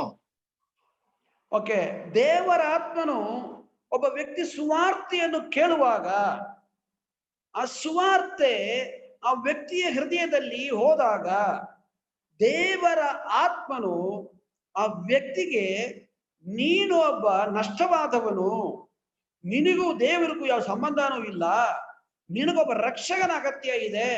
ಆ ರಕ್ಷಕನೇ ಕರ್ತನಾದ ಯೇಸು ಕ್ರಿಸ್ತನು. ಇದೇ ಸುವಾರ್ತೆ. ಸುವಾರ್ತೆ, ಇವತ್ತಿನ ಸುವಾರ್ತೆ ಕ್ರಿಸ್ತನಿಲ್ಲದ ಸುವಾರ್ತೆಯಾಗಿದೆ ಪ್ರಿಯರೇ. ಸುವಾರ್ತೆ ಅಂದ್ರೆ ಕ್ರಿಸ್ತನ ಹುಟ್ಟುವಿಕೆ, ಕ್ರಿಸ್ತನ ಜೀವಿತ, ಕ್ರಿಸ್ತನ ಮರಣ, ಕ್ರಿಸ್ತನ ಪುನರುತ್ಥಾನ, ಕ್ರಿಸ್ತನ ಆರೋಹಣ, ಕ್ರಿಸ್ತನ ಬರೋಣ. ಸುವಾರ್ತೆ ಸಾರಾಂಶ 1ನೇ ಕೊರಿಂಥದವರಿಗೆ 15ನೇ ಅಧ್ಯಾಯ 3ನೇ ವಾಕ್ಯದಲ್ಲಿ ನಾವು ನೋಡ್ತೇವೆ. ಆದ್ರೆ ಇವತ್ತು ಶಿಲುಬೆ ಇಲ್ಲದ ಸುವಾರ್ತೆ, ಕ್ರಿಸ್ತನಿಲ್ಲದ ಸುವಾರ್ತೆ, ಪಾಪದ ಅರಿವನ್ನು ಮೂಡಿಸದ ಸುವಾರ್ತೆ. ಆದ್ರೆ ನಿಜವಾದ ಸುವಾರ್ತೆ ನಾವು ಸಾರಿದಾಗ, ಆ ವ್ಯಕ್ತಿ ಅದನ್ನು ಸ್ವೀಕರಿಸಿದರೆ, ಆ ವ್ಯಕ್ತಿಯ ಹೃದಯದಲ್ಲಿ ದೇವರಾತ್ಮನು ಕಾರ್ಯ ಮಾಡಿ, ನೀನೊಬ್ಬ ಪಾಪಿಯಾಗಿದ್ದಿ, ನೀನು ನಿನ್ನನ್ನೇ ರಕ್ಷಿಸುವುದಕ್ಕೆ ಸಾಧ್ಯವಿಲ್ಲ, ನೀನು ನಿಸ್ಸಹಾಯಕನು. ಅದನ್ನೇ ಪೌಲನು ರೋಮಾಪುರದ ಪತ್ರಿಕೆ 5ನೇ ಅಧ್ಯಾಯದಲ್ಲಿ ಅವನು ಹೇಳ್ತಾನೆ, ನಾವು ಶಕ್ತಿ ಇಲ್ಲದವರು, ನಾವು ವೈರಿಗಳಾಗಿದ್ದೆವು, ದೇವರಿಗೆ ವೈರಿಗಳಾಗಿದ್ದೆವು, ನಾವು ನಿಸ್ಸಹಾಯಕರು, ನಮ್ಮನ್ನು ನಾವೇ ರಕ್ಷಿಸಲಿಕ್ಕೆ ಸಾಧ್ಯ ಇಲ್ಲ. ಈ ಅರಿವನ್ನ ದೇವರ ಆತ್ಮನು ಮೂಡಿಸುತ್ತದೆ. ಅವನು ಬಂದು, ಅಂದ್ರೆ ದೇವರ ಆತ್ಮನು ಸುವಾರ್ತೆ ಕೇಳುವಾಗ ಆ ಸುವಾರ್ತೆಯ ಮೂಲಕ, ಸೊ ಅಲ್ಲಿ ದೇವರ ವಾಕ್ಯ ಕೇಳಬೇಕು, ಹಾಗೂ ಪವಿತ್ರಾತ್ಮನು ಆ ವ್ಯಕ್ತಿಯಲ್ಲಿ ಕಾರ್ಯ ಮಾಡಬೇಕು. ಆಗ ಈ ಹುಟ್ಟುವಿಕೆಯ ಸಂಭವ ನಡೀತದೆ. ಮತ್ತೆ ನಾವು ಮುಂದೆ ಓದೋಣ. ಕರ್ತನು ಇಲ್ಲಿ ಸ್ಪಷ್ಟವಾಗಿ ಹೇಳ್ತಿದ್ದಾನೆ, ಯೇಸು ಪ್ರತ್ಯುತ್ತರವಾಗಿ ಅವನಿಗೆ, ನಿನಗೆ ನಿಜ ನಿಜವಾಗಿ ಹೇಳುತ್ತೇನೆ, ಒಬ್ಬನು ನೀರಿನಿಂದಲೂ ಆತ್ಮನಿಂದಲೂ ಹುಟ್ಟದಿದ್ದರೆ ಅವನು ದೇವರ ರಾಜ್ಯದೊಳಗೆ ಪ್ರವೇಶಿಸಲಾರನು ಎಂಬುದಾಗಿ ಆತನು ಹೇಳಿದನು. ಶರೀರದಿಂದ ಹುಟ್ಟಿದ್ದು ಶರೀರವೇ, ಆತ್ಮನಿಂದ ಹುಟ್ಟಿದ್ದು ಆತ್ಮವೇ. ಪ್ರಿಯರೇ, ನಮ್ಮ ಕರ್ತನಾದ ಯೇಸು ಕ್ರಿಸ್ತನು ಹುಟ್ಟಿದ್ದು ಆತ್ಮನಿಂದ. ನಮ್ಮ ಕರ್ತನಾದ ಯೇಸು ಕ್ರಿಸ್ತನು ಹುಟ್ಟಿದ್ದು ಶರೀರದಿಂದ ಅಲ್ಲ. ನಮ್ಮ ಕರ್ತನಾದ ಯೇಸು ಕ್ರಿಸ್ತನು ಹುಟ್ಟಿದ್ದು ಆತ್ಮನಿಂದ. ದಯವಿಟ್ಟು ಲೂಕನ ಸುವಾರ್ತೆ 1:34 ಓದಿ. ಲೂಕ್ 1:34. ನಾನು ಪುರುಷನನ್ನು ಅರಿತವಳಲ್ಲ ಎಂದು ಕೇಳಿದಕ್ಕೆ ದೂತನು, ನಿನ್ನ ಮೇಲೆ ಪವಿತ್ರಾತ್ಮ ಬರುವುದು, ಪರಪ್ಪರನ ಶಕ್ತಿಯ ನೆರಳು ನಿನ್ನ ಮೇಲೆ ಬೀಳುವುದು, ಅದರಿಂದ ಹುಟ್ಟುವ ಆ ಪವಿತ್ರ ಶಿಶು ದೇವರ ಮಗನೆನಿಸಿಕೊಳ್ಳುವನು. ನಮ್ಮ ಕರ್ತನಾದ ಯೇಸು ಕ್ರಿಸ್ತನು ಪಾಪ ಇಲ್ಲದವನಾಗಿ ಪುರುಷ ದೇವರ ಮಗನಾಗಿ ಈ ಲೋಕದಲ್ಲಿ ಹುಟ್ಟಿದನು. ಆತನು ದೇವರ ಮಗನಾಗಿ ಈ ಲೋಕದಲ್ಲಿ ಹುಟ್ಟಿದನು. ಹೇಗೆ ಹುಟ್ಟಿದನು? ಪವಿತ್ರಾತ್ಮನಿಂದ ಆತನು ಹುಟ್ಟಿದನು. ಪವಿತ್ರಾತ್ಮನಿಂದ ಹುಟ್ಟಿದನು. ಅಲ್ಲಿ ಪಾಪದ ಅರಿವಲ್ಲ, ಅಲ್ಲಿ ಪವಿತ್ರ ಆತ್ಮನೇ ಆ ಹುಟ್ಟುವಿಕೆಗೆ ಕಾರಣವಾಗಿದ್ದನು. ದೇವರ ಆತ್ಮನು ನಿನ್ನ ಮೇಲೆ ಬರಲು ನೀನು ಬೆಲ ಹೊಂದಿ ಒಂದು ಮಗುವನ್ನು ಹುಡಿ, ಆ ಮಗು ದೇವರ ಮಗನೆನಿಸಿಕೊಳ್ಳುವುದು. ಪ್ರಿಯರೇ, ನಾವು ಸಹ ದೇವರ ಮಗನಾಗಬೇಕೆಂದರೆ, ದೇವರ ಮಕ್ಕಳಾಗಬೇಕೆಂದರೆ ದೇವರಿಂದ ಹುಟ್ಟಬೇಕು. ಇಲ್ಲಿ 6ನೇ ವಾಕ್ಯದಲ್ಲಿ ಕರ್ತನು ಹೇಳುವಂಥದ್ದು, ಆತ್ಮನಿಂದ ಹುಟ್ಟಿದ್ದು ಆತ್ಮವೇ. ನಾವು ಹುಟ್ಟುವುದು ಹೇಗೆ? ಆತ್ಮನಿಂದ. ದೇವರ ವಾಕ್ಯವನ್ನು ಕೇಳುವಾಗ ಪವಿತ್ರ ಆತ್ಮನ ವ್ಯಕ್ತಿಯಲ್ಲಿ ಕಾರ್ಯ ಮಾಡಿ ಆತನು ತಿರುಗಿ ಹುಟ್ಟುವಂತೆ ಮಾಡುತ್ತಾನೆ. ಈಗ ಇದನ್ನು ಇನ್ನೂ ನಮಗೆ ಸ್ವಲ್ಪ ಅರ್ಥವಾಗೋದಕ್ಕೆ ಯೋಹಾನನ ಸುವಾರ್ತೆ 1ನೇ ಅಧ್ಯಾಯ 12, 13, 14 ಓದೋಣ. 12, 13, 14. John's gospel chapter 1 verses 12 to 14. ಯಾರ್ಯಾರು ಆತನನ್ನು ಅಂಗೀಕರಿಸಿದರೋ, ಅಂದರೆ ಆತನ ಹೆಸರಿನಲ್ಲಿ ನಂಬಿಕೆ ಇಟ್ಟರು, ಅವರಿಗೆ ದೇವರ ಮಕ್ಕಳಾಗುವ ಅಧಿಕಾರ ಕೊಟ್ಟನು. ಇವರು ರಕ್ತ ಸಂಬಂಧದಿಂದಾಗಲಿ, ಕಾಮದಿಂದಾಗಲಿ, ಪುರುಷ ಸಂಕಲ್ಪದಿಂದಾಗಲಿ ಹುಟ್ಟಿದವರಲ್ಲ, ದೇವರಿಂದಲೇ ಹುಟ್ಟಿದವರು. ಈ 14 ಕೂಡ ಓದಿ. ಆ ವಾಕ್ಯವೆಂಬುವನು ನರಾವತಾರ ಎತ್ತಿ ನಮ್ಮ ಮಧ್ಯ ವಾಸ ಮಾಡಿದನು. ನಾವು ಆತನ ಮಹಿಮೆಯನ್ನು ನೋಡಿದೆವು. ಆ ಮಹಿಮೆಯು ತಂದೆಯ ಬಳಿಯಿಂದ ಬಂದ ಒಬ್ಬನೇ ಮಗನಿಗೆ ಇರತಕ್ಕ ಮಹಿಮೆ, ಆತನು ಕೃಪೆಯಿಂದಲೂ ಸತ್ಯದಿಂದಲೂ ತುಂಬಿನವನಾಗಿದ್ದನು. Okay okay, thank you. ನಾನು ಇದು KJV ಓದ್ತಾ ಇದ್ದೀನಿ, ಅದಕ್ಕೆ ಸ್ವಲ್ಪ ಡಿಫ್ರೆನ್ಸ್ ಆಗ್ತಾ ಇದೆ. ಓಕೆ, ಇಲ್ಲಿ ನೋಡಿ ಪ್ರಿಯರೇ, ದೇವರ ಆತ್ಮನು ಯೋಹಾನನನ್ನು ಬಳಸಿ ಈ ಒಂದು ಹುಟ್ಟುವಿಕೆಯ ಕುರಿತಾಗಿ ಇಲ್ಲಿ ಬರೆದಿರುವುದನ್ನು ನಾವು ನೋಡ್ತೇವೆ.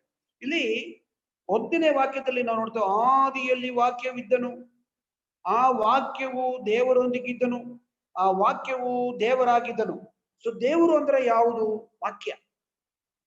ದೇವರು ಅಂದರೆ ವಾಕ್ಯ. ದೇವರು ವಾಕ್ಯವಾಗಿದ್ದಾನೆ. ಈಗ ಇಲ್ಲಿ 12ನೇ ವಾಕ್ಯದಲ್ಲಿ ದೇವರ ಮಕ್ಕಳು ಹೇಗಾಗುವುದು?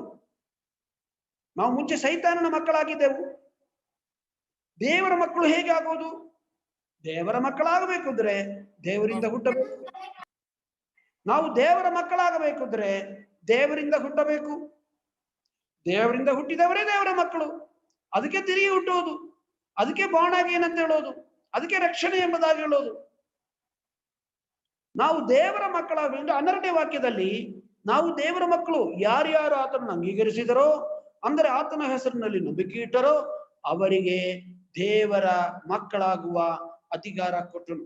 ಈ ಮಕ್ಕಳು ಹೇಗೆ ಆದರು ಎಂಬುದನ್ನು ಬಹಳ ಸ್ಪಷ್ಟವಾಗಿ 13ನೇ ವಾಕ್ಯದಲ್ಲಿ ಹೇಳ್ತಾ ಇದ್ದಾನೆ. ಇವರು ರಕ್ತದಿಂದಾಗಲಿ, ಇಲ್ಲವೇ ಶರೀರದ ಇಚ್ಛೆಯಿಂದಾಗಲಿ, ಇಲ್ಲವೇ ಮನುಷ್ಯನ ಇಚ್ಛೆಯಿಂದಾಗಲಿ ಹುಟ್ಟಿದವರಲ್ಲ, ದೇವರಿಂದಲೇ ಹುಟ್ಟಿದ್ದು.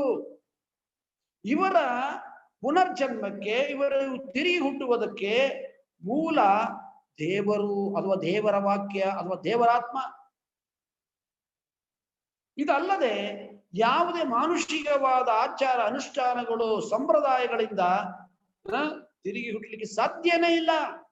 ಅನೇಕ ವರ್ಷಗಳು ಒಬ್ಬ ಸಭೆಯಲ್ಲಿ ಸದಸ್ಯರಾಗಿರಬಹುದು, ಆದ್ರೆ ತಿರುಗಿ ಹುಟ್ಟದೆ ಹೋದರೆ ಅವರಿಗೆ ನಿತ್ಯ ಜೀವ ಇಲ್ಲ, ಅವರು ದೇವರ ಮಗನಾಗಲಿಕ್ಕೆ ಸಾಧ್ಯ ಇಲ್ಲ. ನೋಡಿ, ದೇವರಾತ್ಮನು ಮನುಷ್ಯನು ಹೇಗೆ ದೇವರ ಮಕ್ಕಳ ಆಗುತ್ತಾರೆ, ಒಬ್ಬ ಮನುಷ್ಯನು ತಿರುಗಿ ಹುಟ್ಟಿ ಅಥವಾ ದೇವರಿಂದ ಹುಟ್ಟಿ ಹೇಗೆ ದೇವರ ಮಗನಾಗ್ತಾನೆ, ಮಗಳಾಗ್ತಾರೆ ಎಂಬುದಾಗಿ ಹೇಳಿದ ನಂತರ ದೇವರಿಗೆ ಹೇಗೆ ಒಬ್ಬ ಮಗನು ಸಿಕ್ಕಿದನು ಎಂಬುದರ ಬಗ್ಗೆ ಹೇಳುವುದನ್ನು ನೋಡ್ತೇವೆ.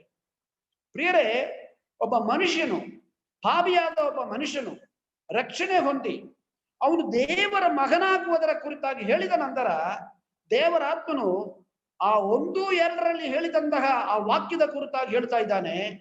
ಆ ವಾಕ್ಯವೆಂಬವನು ನರಾವತಾರ ಎತ್ತಿ ನಮ್ಮ ಮಧ್ಯದಲ್ಲಿ ವಾಸ ಮಾಡಿದನು. The word became flesh. ಇದನ್ನು ನಾನು ಕೆಲವು ವಾರಗಳ ಹಿಂದೆ ನಾನು ನಿಮಗೆ ಹೇಳಿದೆ. ಕರ್ತನಾದ ಯೇಸು ಕ್ರಿಸ್ತನಿಗೆ ಶರೀರ ಹೇಗೆ ಸಿಕ್ಕಿತು, ಆತನು ಹೇಗೆ ದೇವರ ಮಗನಾದನು, ದೇವರಿಗೆ ಹೇಗೆ ಮಗನುಂಟಾಯಿತು. ಆ ವಾಕ್ಯವೆಂಬವನು ನರಾವತಾರ ಎತ್ತಿದನು. ಆದದಂತಲೇ ರೋಮಾಪುರದ ಪತ್ರಿಕೆ 8ನೇ ಅಧ್ಯಾಯದಲ್ಲಿ ಅದು ಓದುವುದು ಬೇಡ. ಆತನಿಗೆ ಅನೇಕ ಸಹೋದರರು, ಯಾರಿಗೆ? ನಮ್ಮ ಕರ್ತನಾದ ಯೇಸು ಕ್ರಿಸ್ತನಿಗೆ ಅನೇಕ ಸಹೋದರರು. ಯೇಸು ಕ್ರಿಸ್ತನು ಹಿರಿಯ ಸಹೋದರನು, ನಾವೆಲ್ಲ ಆತನ ಸಹೋದರರು. ಆತನು ಚೊಚ್ಚಲ ಮಗನು, ನಾವೆಲ್ಲ ಆತನ ಸಹೋದರರು. ಆತನು ವಾಕ್ಯವೆಂಬವನು ನರಾವತಾರ ಎತ್ತಿ ದೇವರ ಮಗನಾದನು. ಒಬ್ಬ ಮನುಷ್ಯನು ವಾಕ್ಯವನ್ನ ಕೇಳಿ ನಂಬಿ ದೀಕ್ಷಾಸ್ನಾನ ಹೊಂದಿದಾಗ ಅವನು ತಿರುಗಿ ಹುಟ್ಟಿದವನಾಗಿ ದೇವರ ಮಗನಾಗಿ ವಿಶ್ವಾಸಿಯಾಗಿ ಇರುತ್ತಾನೆ.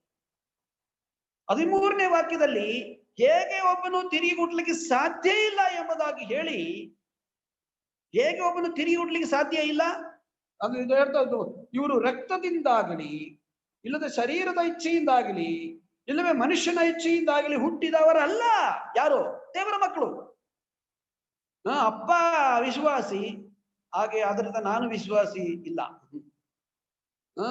ನನ್ನ ತಾತ ವಿಶ್ವಾಸಿ ಆಗಿದ್ದಾರೆ, ಅದರಿಂದ ನಾನು ವಿಶ್ವಾಸಿ ಇಲ್ಲಾಂದ್ರೆ ನನ್ನ ಅಪ್ಪ ಸೇವಕರಾಗಿದ್ದಾರೆ, ಅದರಿಂದ ನಾನು ಕೂಡ ವಿಶ್ವಾಸಿಯಾಗಿದ್ದೇನೆ. ಇಲ್ಲ. ಪ್ರತಿಯೊಬ್ಬ ಮನುಷ್ಯನು ದೇವರ ಮಗನಾಗಬೇಕಾದ್ರೆ, ದೇವರ ಮಗಳಾಗಬೇಕಂದ್ರೆ ದೇವರಿಂದ ಹುಟ್ಟಬೇಕು, ಅರ್ಥಾತ್ ದೇವರ ವಾಕ್ಯದಿಂದ ಹುಟ್ಟಬೇಕು.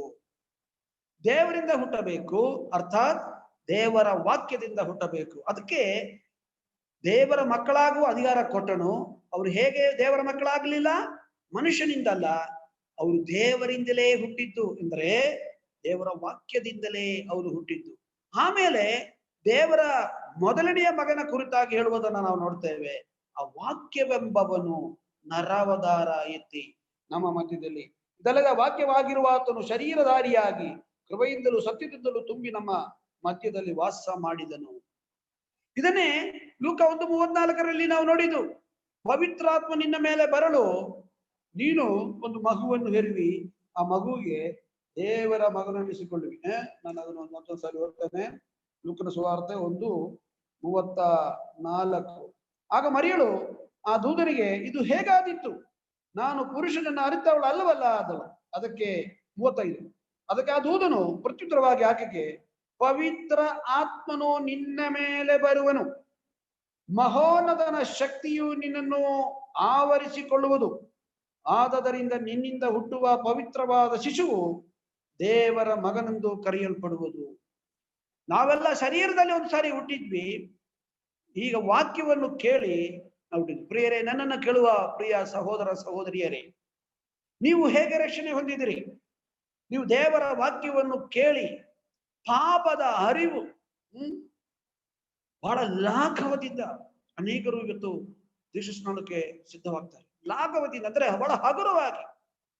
ಪ್ರಿಯರೇ, ಅಪೊಸ್ತಲರು 2ನೇ ಅಧ್ಯಾಯದಲ್ಲಿ ಪೇತ್ರನು ಅವರಿಗೆ ಸುವಾರ್ತೆ ಸಾರಿದಾಗ ಅಲ್ಲಿದ್ದ ಜನರ ಪ್ರತಿಕ್ರಿಯೆ ಏನಾಗಿತ್ತು? ಅಯ್ಯೋ ಸಹೋದರರೇ, ದೇವರ ವಾಕ್ಯವು ಅವರ ಹೃದಯದಲ್ಲಿ ಅಲಗನಟ್ಟಂತಾಯ್ತು. ಅವ್ರು ಹೇಳಿದ್ರು, ನಾವು ಏನು ಮಾಡಬೇಕು? ನಾವೇನು ಮಾಡಬೇಕು? ನಾವೇನು ಮಾಡಬೇಕು?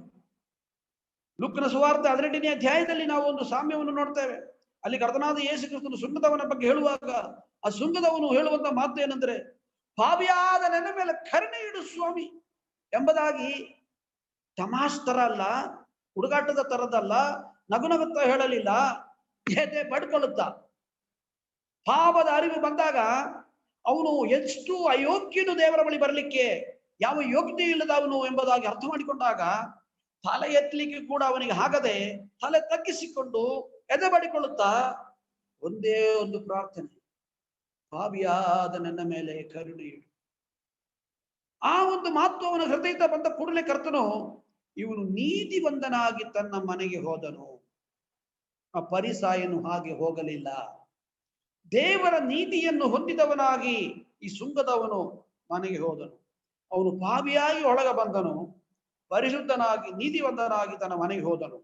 ಇನ್ನೊಬ್ಬನು ಪಾಪಿಯಾಗಿಯೇ ಬಂದನು, ತಾನು ಪರಿಶುದ್ಧನು ಎಂಬುದಾಗಿ ಭಾವಿಸಿ ಅವನು ಪಾಪಿಯಾಗಿಯೇ ಹಿಂದಿರುಗಿ ಹೋದನು. ಪ್ರಿಯರೇ, ಪ್ರತಿಯೊಬ್ಬ ಮನುಷ್ಯನು ದೇವರ ವಾಕ್ಯವನ್ನು ಕೇಳುವಾಗ ನಾನು ಎಂಥ ಅಯೋಗ್ಯನು, ಈ ದೇವರ ನಾಮವನ್ನು ಉಚ್ಚರಿಸಲಿಕ್ಕೆ ನನಗೆ ಯೋಗ್ಯತೆ ಇಲ್ಲ, ಈ ಪರಿಶುದ್ಧನಾದ ದೇವರ ಬಳಿಯಲ್ಲಿ ಬರಲಿಕ್ಕೆ ನನಗೆ ಯೋಗ್ಯತೆ ಇಲ್ಲ, ನಾನು ಎಂಥ ಅಯೋಗ್ಯನು ಎಂಬುದಾಗಿ ಅವನು ತಿಳ್ಕೊಂಡು ಅವನು ದೇವರಲ್ಲಿ ಬೇಡುತ್ತಾನೆ, ಕರ್ತನೇ ನನ್ನನ್ನು ರಕ್ಷಿಸು ಸ್ವಾಮಿ ಎಂಬುದಾಗಿ. ಅಪೊಸ್ತಲರ ಕೃತ್ಯಗಳ 2ನೇ ಅಧ್ಯಾಯದಲ್ಲಿ ನಾವು ನೋಡುವುದೇನು? ಅಲ್ಲಿ ಅವರು ಹಲಗು ನಟ್ಟದ್ದಾಗಿದ್ದ ನೋಡ್ತೇವೆ. 2:37, 2:37, ಆಕ್ಟ್ಸ್ 2:37. ಅಪೊಸ್ತಲರ ಕೃತ್ಯಗಳು 2:37. ಇದನ್ನು ಅವರು ಕೇಳಿ ಹೃದಯದಲ್ಲಿ ಅಲಗು ನಿಂತದ್ದಾಗಿ ಪೇತ್ರನನ್ನು ಉಳಿದ ಅಪೊಸ್ತಲರನ್ನು, ಸಹೋದರರೇ, ನಾವೇನು ಮಾಡಬೇಕು ಎಂದು ಕೇಳಲು ಪೇತ್ರನು ಅವರಿಗೆ, ನಿಮ್ಮ ಪಾಪಗಳು ಪರಿಹಾರವಾಗುವುದಕ್ಕೆ ನಿಮ್ಮಲ್ಲಿ ಪ್ರತಿಯೊಬ್ಬನು ದೇವರ ಕಡೆಗೆ ತಿರುಗಿಕೊಂಡು ಯೇಸು ಕ್ರಿಸ್ತನ ಹೆಸರಿನ ಮೇಲೆ ದೀಕ್ಷಾಸ್ನಾನ ಮಾಡಿಸಿಕೊಳ್ಳ್ರಿ, ಆಗ ನೀವು ಪವಿತ್ರಾತ್ಮನನ್ನು ಹೊಂದುವಿರಿ. ಈಗ ಅವರು ಸುವಾರ್ತೆ ಕೇಳಿದ್ರು, ಕರ್ತನಾದ ಯೇಸು ಕ್ರಿಸ್ತನ ಕುರಿತಾಗಿ ಕೇಳಿದ್ರು. ಅವರ ಹೃದಯದಲ್ಲಿ ಆ ವಾಕ್ಯವು ಆಲಗು ನಟ್ಟದ್ದಾಯಿತು. ಅವರಿಗೆ ಆ ಒಂದು ರಕ್ಷಣೆಯ ನೀಡ್, ಅಗತ್ಯ ಅವರು ಅರ್ಥ ಮಾಡಿಕೊಂಡ್ರು. ಏನು ಮಾಡಬೇಕು? ದೇವರ ಕಡೆ ತಿರುಗಬೇಕು. ಅದೇ ಮಾನಸಾಂತರ, ಅದುವೇ ಪಶ್ಚಾತ್ತಾಪ. ದೇವರ ಕಡೆ ತಿರುಗದೆ ಯಾರು ರಕ್ಷಣೆ ಹೊಂದಲಿಕ್ಕೆ ಸಾಧ್ಯ ಇಲ್ಲ. ಆದ್ದರಿಂದ ಇಲ್ಲಿ 3ನೇ ಅಧ್ಯಾಯ 6ನೇ ವಾಕ್ಯದಲ್ಲಿ ಕರ್ತನು ಹೇಳ್ತಿದ್ದಾನೆ, ಶರೀರದಿಂದ ಹುಟ್ಟಿದ್ದು ಶರೀರವೇ, ಆತ್ಮನಿಂದ ಹುಟ್ಟಿದ್ದು ಆತ್ಮವೇ. ನಾನು ಭೌತಿಕವಾದ ವಿಷಯ ಹೇಳ್ತಾ ಇಲ್ಲ ನಿಕೋದೇಮು, ನಾನು ಹೇಳ್ತಾ ಇರೋದು ಸ್ಪಿರಿಚುವಲ್ ಮ್ಯಾಟರ್. ನಾನು ಹೇಳ್ತಾ ಇರೋದು ಆತ್ಮೀಯ ವಿಷಯ. ನಾನು ಹೇಳ್ತಾ ಇರೋದು ನಿನ್ನ ಆತ್ಮದ ಬಗ್ಗೆ. ನೀನೊಬ್ಬ ಯಹೂದಿ ಆಗಿರಬಹುದು, ನೀನೊಬ್ಬ ಅರೂಪಿಯಾದ ಯೆಹೋವನನ್ನ ಆರಾಧಿಸುವವನಾಗಿರಬಹುದು, ನೀನೊಬ್ಬ ಬೋಧಕನಾಗಿರಬಹುದು, ಧರ್ಮಶಾಸ್ತ್ರವನ್ನ ನೆರವೇರಿಸುವವನಾಗಿರಬಹುದು. ಅದೆಲ್ಲ ಸರಿ. ಪರಲೋಕ ರಾಜ್ಯ ನೋಡಬೇಕಾದರೆ, ಪರಲೋಕ ರಾಜ್ಯ ಸೇರಬೇಕಾದರೆ ನಿಕೋದೇಮು ನೀನು ತಿರುಗಿ ಹುಟ್ಟಬೇಕು. ನೀವು ತಿರುಗಿ ಹುಟ್ಟಬೇಕು. 7ನೇ ವಾಕ್ಯದಲ್ಲಿ 7ನೇ ವಾಕ್ಯ ಒಂದು ಯೋಹಾನ ಸುವಾರ್ತೆ 3:7, ನೀವು ತಿರುಗಿ ಹುಟ್ಟತಕ್ಕದ್ದು ಎಂದು ನಾನು ನಿನಗೆ ಹೇಳಿದ್ದರಿಂದ ಆಶ್ಚರ್ಯಪಡಬೇಡ. ಗಾಳಿಯು ತನ್ನ ಮನಸ್ಸು ಬಂದ ಕಡೆಗೆ ಬೀಸುತ್ತದೆ, ನೀನು ಅದರ ಶಬ್ದವನ್ನು ಕೇಳುತ್ತಿ, ಆದ್ರೆ ಅದು ಎಲ್ಲಿಂದ ಬರ್ತದೋ ಎಲ್ಲಿಗೆ ಹೋಗುತ್ತದೋ ಹೇಳಲಾರಿ. ಅದರಂತೆಯೇ ಆತ್ಮನಿಂದ ಹುಟ್ಟಿದ ಪ್ರತಿಯೊಬ್ಬನು ಇದ್ದಾನೆ. ಇದು ನಗ್ನ ನೇತ್ರಗಳಿಂದ ನೋಡುವಂತ ಒಂದು ಕಾರ್ಯವಲ್ಲ. ಗಾಳಿ ಬಡ್ಕೊಳ್ಳುತ್ತದೆ, ಆ ಗಾಳಿಯ ಉದ್ಭವ ಸ್ಥಾನ ಎಲ್ಲಿ, ಅದು ಎಲ್ಲಿ ಹೋಗಿ ಮುಕ್ತಾಯವಾಗುತ್ತದೆ, ಇವೆಲ್ಲ ನಮ್ಗೆ ಗೊತ್ತಿಲ್ಲ. ಆದ್ರೆ ಗಾಳಿ ಬೀಸುವಾಗ ಅದು ನಮ್ಗೆ ಅನುಭವವಾಗುತ್ತದೆ. ಹಾಗೆ ಪ್ರಿಯರೇ, ಈ ರಕ್ಷಣೆಯ ಪ್ರಕ್ರಿಯೆ ಏನೋ ಒಂದು ದೊಡ್ಡ ಸಂಭವ ನಮ್ಮ ಔಟ್ಸೈಡ್, ಅದರ ಹೊರಗೆ ಕಾಣುವಂಥದ್ದಲ್ಲ. ಇದು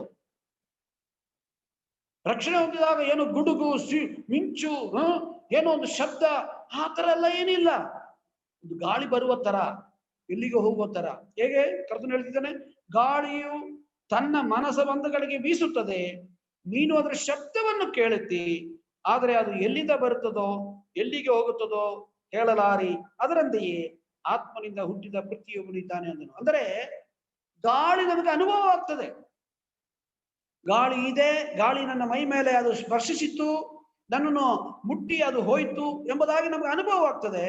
ಅದರ ಉದ್ಭವ ಸ್ಥಾನ, ಅದರ ಅಂತ್ಯಸ್ಥಾನ ನಮ್ಗೆ ಗೊತ್ತಿಲ್ಲ. ಹಾಗೆಯೇ ಪ್ರಿಯರೇ, ರಕ್ಷಣೆ ಹೊಂದುವಾಗ ಏನೋ ಒಂದು ಹೊರಗೆ ಒಂದು ಮಹಾ ಸ್ಫೋಟ ಅಥವಾ ಮಹಾ ಶಬ್ದ ಅಥವಾ ಯಾವುದೋ ದೊಡ್ಡದಾಗಿ ಏನು ನಡೆಯುವುದಿಲ್ಲ.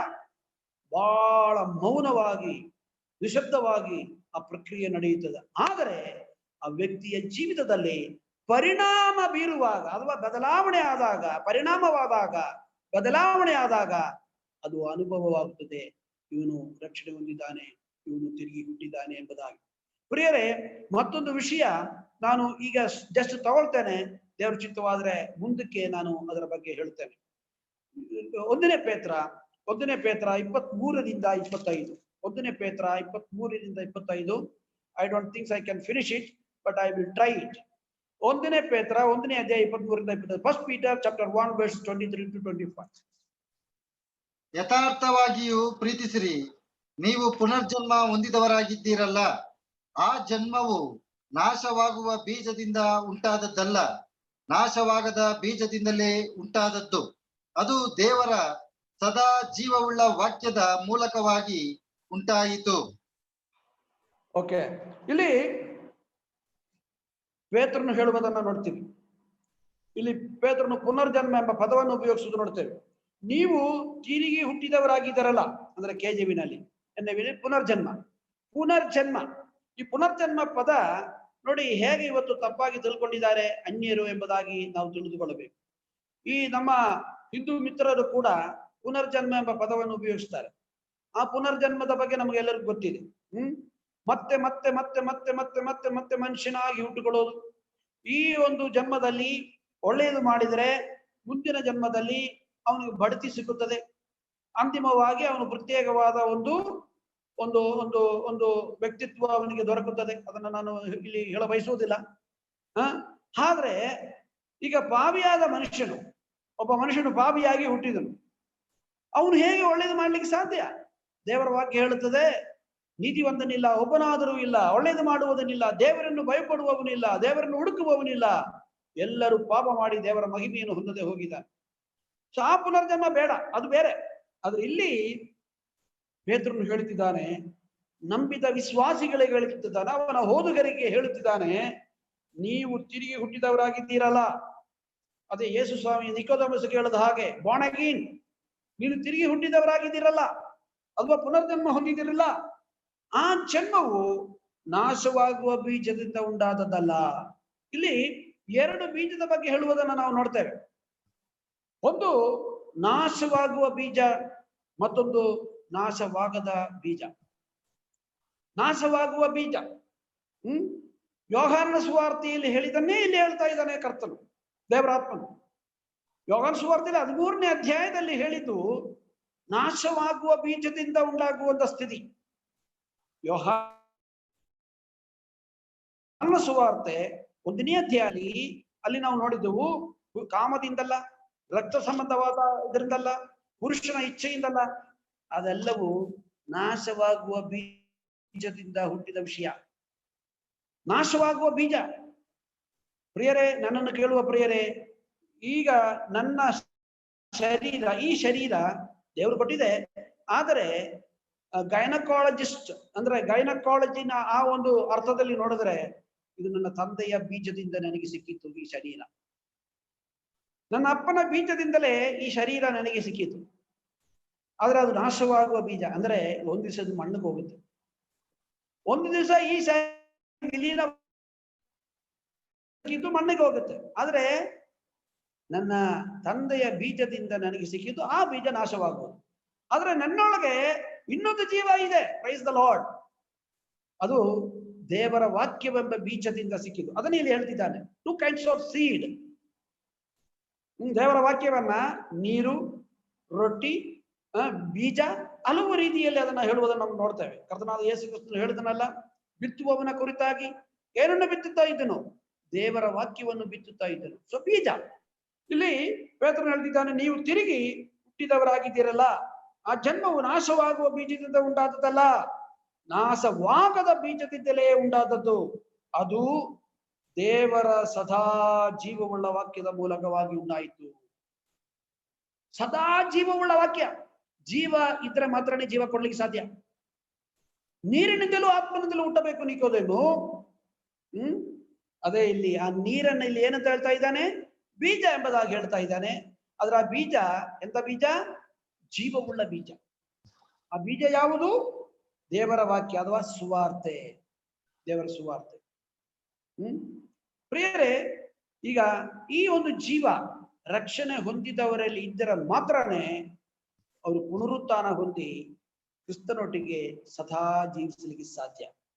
ಇಲ್ಲಿ ಅದನ್ನು ಹೇಳ್ತಿದ್ದಾನೆ, ಅದು ದೇವರ ಸದಾ ಜೀವವುಳ್ಳ ವಾಕ್ಯದ ಮೂಲಕ ಉಂಟಾಯಿತು.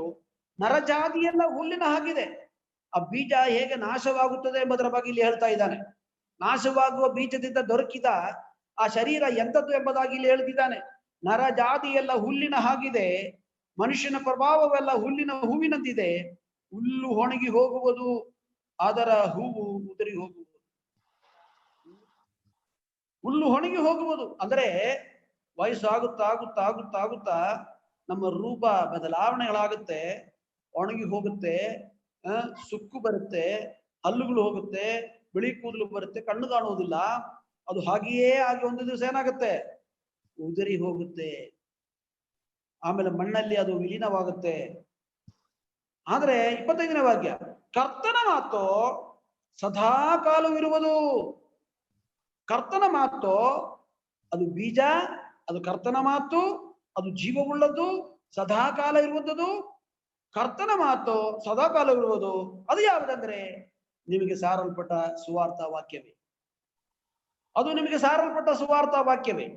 ಅಂದ್ರೆ ಸುವಾರ್ತೆ ವಾಕ್ಯ ಇಲ್ಲದೆ ಯಾರು ರಕ್ಷಣೆ ಹೊಂದಲಿಕ್ಕೆ ಸಾಧ್ಯ ಇಲ್ಲ. ಪ್ರಿಯರು, ಹೇಗೆ ರಕ್ಷಣೆ ಹೊಂದುವುದು? ದೀಕ್ಷಾ ಸ್ನಾನ ಹೊಂದುವುದರಿಂದ ಅಲ್ಲ, ಯಾವುದೋ ನನ್ನ ಜೀವಿತದಲ್ಲಿ ಅದ್ಭುತಗಳು ನಡೆಯಿತು ಎಂಬ ಕಾರಣದಿಂದಲ್ಲ. ಆ ಅದ್ಭುತಗಳು ನನ್ನ ಜೀವಿತದಲ್ಲಿ ನಡೆದಾಗ ಆ ಅದ್ಭುತಗಳಿಗೆ ಕಾರಣಕರ್ತನಾದ ಯೇಸು ಕ್ರಿಸ್ತನ ಕಡೆ ಮನಸ್ಸು ತಿರುಗಿಕೊಳ್ಳಬೇಕು, ಮಾನಸಾಂತರ ಹೊಂದಬೇಕು, ಸ್ವಾರ್ಥ ಕೇಳಬೇಕು. ನಾವು ಇಬ್ರಿಯ ಪತ್ರಿಕೆಯಲ್ಲಿ ನೋಡ್ತೇವೆ, ಹೊಸ ಒಡಂಬಡಿಕೆ ಇಲ್ಲದ ಕಾಲಘಟ್ಟದಲ್ಲಿ ಅಪೊಸ್ತಲರು ಇತರರು ಹಳೆಯ ಒಡಂಬಡಿಕೆಯಿಂದ ಸುವಾರ್ತೆಯನ್ನು ಸಾರುವಾಗ ಅದ್ಭುತಗಳು, ಸೂಚಕ ಕಾರ್ಯಗಳು, ಮಹತ್ ಕಾರ್ಯಗಳು ಮಾಡುವುದರ ಮೂಲಕ ಈ ಮನುಷ್ಯರು ಆಡುವಂತ ಮಾತು ಇದು ಕೇವಲ ಮನುಷ್ಯನ ಮಾತಲ್ಲ, ಇದು ದೇವರ ಮಾತು ಎಂಬುದಾಗಿ ಅವರು ನಂಬುವಂತೆ ಅದಕ್ಕೆ ದೇವರು ಅದ್ಭುತಗಳು, ಸೂಚಕ ಕಾರ್ಯಗಳು, ಮಹತ್ ಕಾರ್ಯಗಳು ಮಾಡಿ ಅವರ ಮಾತಿಗೆ ಸಾಕ್ಷಿ ಕೊಟ್ಟನು ಎಂಬುದಾಗಿ ಇಬ್ರಿಯ 2:4 ನಾವು ನೋಡ್ತೇವೆ. ಆದ್ರೆ ಇವತ್ತು ಅದರ ಅಗತ್ಯ ಇಲ್ಲ. ಇವತ್ತು ನಮ್ಮ ಹತ್ರ ಪೂರ್ತಿ ಬೈಬಲ್ ಇದೆ, ಪೂರ್ತಿ ಬೈಬಲ್ ಇದೆ. ಅವತ್ತು ಮೊದಲನೇ ಶತಮಾನದಲ್ಲಿ ದೇವರ ವಾಕ್ಯ ಬರೆದು ಇನ್ನೂ ಅದನ್ನು ಕ್ರೋಢೀಕರಿಸಿರ್ಲಿಲ್ಲ, ಅನೇಕರ ಕೈಯಲ್ಲಿ ತಲುಪಿರಲಿಲ್ಲ. ಅವರು ಹಳೆ ಒಡಂಬಡಿಕೆಯಿಂದ ಸಾರುವಾಗ ಇವರು ಸಾರುವಂಥದ್ದು ರಕ್ಷಣೆಯ ಸಂದೇಶ, ಇವರು ಸಾರುವಂಥದ್ದು ಜೀವವುಳ್ಳ ದೇವರ ವಾಕ್ಯ ಎಂಬುದನ್ನು ನಂಬಲಿಕ್ಕೆ ಕರ್ತನು ಅದ್ಭುತ ಕಾರ್ಯಗಳು, ಸೂಚಕ ಕಾರ್ಯಗಳು, ಮಹತ್ ಕಾರ್ಯಗಳನ್ನು ಮಾಡಿದರು. ಇವತ್ತು ದೇವರು ಅದ್ಭುತ ಮಾಡ್ತಾನೆ. ಸುವಾರ್ತೆ ತಲುಪದ ಸ್ಥಳಗಳಲ್ಲಿ ಅವರ ಭಾಷೆಗಳಲ್ಲಿ ಸುವಾರ್ತೆ ಇಲ್ಲದಿರುವಾಗ ಅನೇಕ ಸೇವಕರುಗಳನ್ನ ದೇವರು ಉಪಯೋಗಿಸ್ತಾರೆ. ಆದರೆ ಆ ಅದ್ಭುತ ಕಾರ್ಯಗಳು ಅವರು ಯೇಸು ಕ್ರಿಸ್ತನ ಕಡೆ ತಿರುಗಿಕೊಳ್ಳುವುದಕ್ಕೂ ಆತನ ವಾಕ್ಯವನ್ನು ಕೇಳುವುದಕ್ಕೂ ಕಾರಣವಾಗಬೇಕು. ಒಬ್ರು ತಿರುಗಿ ಹುಟ್ಟಬೇಕು. ಹೇಗೊಬ್ಬ ಮನುಷ್ಯನು ಹುಟ್ಟಬೇಕಾದ್ರೆ ಒಬ್ಬ ಮನುಷ್ಯ ಬೀಜ ಅಗತ್ಯವೋ, ಹಾಗೆಯೇ ಒಬ್ಬ ಆತ್ಮೀಗ ಮನುಷ್ಯನು ಹುಟ್ಟಬೇಕಾದ್ರೆ ಆತ್ಮೀಗ ಬೀಜವಾದ ದೇವರ ವಾಕ್ಯದಿಂದಲೇ ಅವನು ಹುಟ್ಟುತ್ತಾನೆ. ಇದನ್ನು ಮುಂದಿನ ಸಾರಿ ನಾನು ಹೇಳುವಾಗ ನಿಮ್ಗೆ ಅರ್ಥವಾಗುತ್ತೆ ಪ್ರಿಯರೇ. ಈ ವಿಷಯ ಇಲ್ಲೇ ಮುಗಿದಿಲ್ಲ, ಸಮಯ 8 ಗಂಟೆ ಆಯ್ತು. ಆದ್ದರಿಂದ ದೇವರ ಚಿತ್ತವಾದ್ರೆ, ದೇವರು ಬರುವ ತಡವಾದ್ರೆ, ನನಗೆ ಅನುಮತಿ ಸಿಕ್ಕಿದ್ರೆ ನಾನು ಮತ್ತೊಂದು ಸಾರಿ ಇದನ್ನ ವಿವರಿಸ್ತೇನೆ. ಇನ್ನೂ ವಾಕ್ಯಗಳು ಉಂಟು. ಹೇಗೆ ತಿರುಗಿ ಹುಟ್ಟುವುದು? ದೇವರ ವಾಕ್ಯದಿಂದ. ನಿಕೋದೇಮು ಒಬ್ಬ ಆರಾಧಕನಲ್ಲ, ಅವನೊಬ್ಬ ಯಹೂದ್ಯನು, ಅರೂಪಿಯಾದ ಯೆಹೋವ ದೇವರನ್ನು ಆರಾಧಿಸುವವನು, ಬೋಧಕನು, ಮುದುಕನಾಗಿದ್ದಾನೆ, ಅನುಭವಸ್ಥನು. ಆದರೆ ಅವನು ಸಹ ಪರಲೋಕ ಹೋಗಬೇಕು ಅಂದ್ರೆ ದೇವರ ವಾಕ್ಯ ಎಂಬ ನೀರಿನಿಂದಲೂ, ಆ ವಾಕ್ಯವನ್ನು ಕೇಳುವಾಗ ಆತ್ಮನು ಅವನಿಗೆ ಮಾಡುವಂತ ಪಾಪದ ಹರಿವು, ಪಾಪದ ಕುರಿತಾಗಿಯೂ ನೀತಿಯ ಕುರಿತಾಗಿಯೂ ನ್ಯಾಯ ತೀರ್ಪಿಕೆಯ ಕುರಿತಾಗಿಯೂ ಮನುಷ್ಯನಿಗೆ ಹರಿವನ್ನು ಹುಟ್ಟಿಸುತ್ತದೆ ಪವಿತ್ರಾತ್ಮನು. ಆಗ ಅವನು, ಅಯ್ಯೋ ನಾನು ಎಂಥ ನಿರ್ಭಾಗ್ಯನು, ನನಗೊಬ್ಬ ರಕ್ಷಕನು ಬೇಕು ಎಂಬುದಾಗಿ ಕರ್ತನನ್ನು ತಗ್ಗಿಸಿಕೊಂಡು ಪಶ್ಚಾತ್ತಾಪದಿಂದ ಕರ್ತನ ಕಡೆ ಬರುವಾಗ ಕರ್ತನ ಅವನನ್ನು ರಕ್ಷಿಸುತ್ತಾನೆ. ಸುವಾರ್ತೆಯನ್ನು ಸಾರಿರಿ. ನಂಬಿ ವಿಶ್ವಾಸವನ್ನು ಹೊಂದುವವನು ರಕ್ಷಣೆ ಹೊಂದುವನು, ನಂಬದೆ ಹೋಗುವವನು ಅವನು ದಂಡನೆಗೆ ಗುರಿಯಾಗುವನು. ಹೋಗಿರಿ, ಜಗತ್ತಕ್ಕೆಲ್ಲ ಸುವಾರ್ತೆ ಸಾರಿರಿ. ಆ ಬೀಜವನ್ನು ನಾವು ಬಿತ್ತುತ್ತಾ ಹೋಗ್ಬೇಕು. ಆ ಬೀಜ ಕಾರ್ಯ ಮಾಡಿ ಅವನು ತಿರುಗಿ ಹುಟ್ಟಿದ್ರೆ ಮಾತ್ರನೇ ಅವನು ದೇವರ ಮಗನಾಗ್ತಾನೆ, ಪರಲೋಕ ರಾಜ್ಯದಲ್ಲಿ ಸೇರುತ್ತಾನೆ. ದೇವ್ರ ಚಿತ್ತವಾದ್ರ ಮುಂದಿನ ದಿವಸ ನಾವು ಅದರ ಕುರಿತಾಗಿ ಕೇಳೋಣ. ಈಗ ಸಂಕ್ಷಿಪ್ತವಾಗಿ, ಯೇಸು ಕ್ರಿಸ್ತನು ಯಾಕೆ ಬಂದನು ಪ್ರಿಯರೇ? ಪಾಪ ಪರಿಹಾರ ಮಾಡ್ಲಿಕ್ಕೆ, ಅಥವಾ ಪಾಪಿಗಳನ್ನು ರಕ್ಷಿಸುವುದಕ್ಕಾಗಿ. ಆ ಪ್ರಕ್ರಿಯೆ ಆಗಿ ಹೋಗಿದೆ. ಸುವಾರ್ತೆ ಅಂದ್ರೆ ಏನು? ಕರ್ತನಾದ ಯೇಸು ಕ್ರಿಸ್ತನ ಜನನ, ಜೀವಿತ, ಮರಣ, ಪುನರುತ್ಥಾನ, ಉಣುವಿಕೆ, ಪುನರುತ್ಥಾನ, ಆರೋಹಣ, ಬರೋಣ, ಇಷ್ಟು ಸುವಾರ್ತೆಯಲ್ಲಿ ಒಳಗೊಂಡಿರಬೇಕು. ಅಟ್ಲೀಸ್ಟ್ ಆತನ ಶಿಲುಬೆಯ ಮರಣವನ್ನು ಒಳಗೊಂಡಿರಬೇಕು. ಶಿಲುಬೆ ಇಲ್ಲದೆ ಸುವಾರ್ತೆ ಇಲ್ಲ. ಯೇಸು ಕ್ರಿಸ್ತನ ಪರಿಶುದ್ಧತೆಯ ಕುರಿತಾಗಿ ಹೇಳದೆ ಸುವಾರ್ತೆ ಇಲ್ಲ. ಆ ಸುವಾರ್ತೆಯೇ ಒಬ್ಬ ವ್ಯಕ್ತಿಯನ್ನ ಪಶ್ಚಾತ್ತಾಪದ ಕಡೆ ನಡೆಸುವುದು. ಆ ಸುವಾರ್ತೆ ಎಂಬ ಬೀಜವೇ ಅವನು ತಿರುಗಿ ಹುಟ್ಟುವುದಕ್ಕೆ ಕಾರಣವಾಗುವುದು. ಇವತ್ತು ನನ್ನನ್ನು ಕೇಳುವವರು ಯಾರಾದರೂ ಈ ಒಂದು ಮನವರಿಕೆ ಇಲ್ಲದೆ, ನಾನು ದೀಕ್ಷಾಸ್ನಾನ ಹೊಂದಿದ್ದೀನಿ, ರಕ್ಷಣೆ ಹೊಂದಿದ್ದೀನಿ ಎಂಬುದಾಗಿ ಭಾವಿಸುವುದಾದ್ರೆ ನೀವು ಮರುಚಿಂತನೆ ಮಾಡ್ರಿ, ಇದರ ಕುರಿತಾಗಿ ಮಾಡಿ. ಯಾಕಂದ್ರೆ ಇದು ತುಂಬಾ ಗಂಭೀರವಾದದ್ದು. ನಾನು ಯಾವುದೋ ಒಂದು ಬೆಸ್ ಹತ್ತಿ ಯಾವುದೋ ನೆನಪಿನಲ್ಲಿ ಕೂತ್ಕೊಂಡು ಇದೊಂದು ಕಡೆ ಹೋಗ್ತದೆ, ಅಥವಾ ಮೆಜೆಸ್ಟಿಕ್ ಹೋಗುತ್ತದೆ, ಅಥವಾ ಚಿತ್ರದುರ್ಗ ಹೋಗ್ತದೆ, ಅಥವಾ ಬೆಳ್ಳಾರಿ ಹೋಗ್ತದೆ ಎಂಬ ಆ ಒಂದು ಭಾವನೆಯಲ್ಲಿ ಕೂತ್ಕೊಂಡು ಆ ಬೆಸ್ಸು ಬೇರೆ ಕಡೆ ಹೋದ್ರೆ ಏನ್ ಪ್ರಯೋಜನ? ನನ್ನನ್ನು ಖಾತ್ರಿ ಮಾಡಿಕೊಳ್ಳಬೇಕು, ನಾನು ಹೋಗುತ್ತಿರುವುದು ಇಂಥ ಕಡೆ ಎಂಬುದಾಗಿ. ಅದರಿಂದ ನನ್ನನ್ನು ಕೇಳುವ ಪ್ರಿಯರೇ, ಈ ರಕ್ಷಣೆ ಕುರಿತಾಗಿ ನೀವು ಚಿಂತನೆ ಮಾಡ್ರಿ. ರಕ್ಷಣೆ ಹೊಂದಿದವರಿಗಾಗಿದವರಿಗೆ ಸ್ತೋತ್ರ. ದೇವರ ಜೀವವು ನಿಮ್ಮೊಳಗಡೆ ಇದೆ. ಯೋಹಾನ ಸುವಾರ್ತೆಯಲ್ಲಿ ನಾವು ನೋಡ್ತೇವೆ, ದೇವರ ಜೀವ, ಅದು ಜೀವ ಎಂಬ ವಾಕ್ಯ ನಿಮ್ಮಲ್ಲಿದೆ. ಪವಿತ್ರಾತ್ಮನು ನಿಮ್ಮೊಳಗಡೆ ಇದ್ದಾರೆ. ಯಾರಾದರೂ ಆತರ ಇಲ್ಲದೆ ಇದ್ರೆ ಇದು ತುಂಬಾ ಗಂಭೀರವಾದ ವಿಷಯವಾದದ್ದರಿಂದ ಇದನ್ನು ಪರಿಗಣಿಸಿರಿ.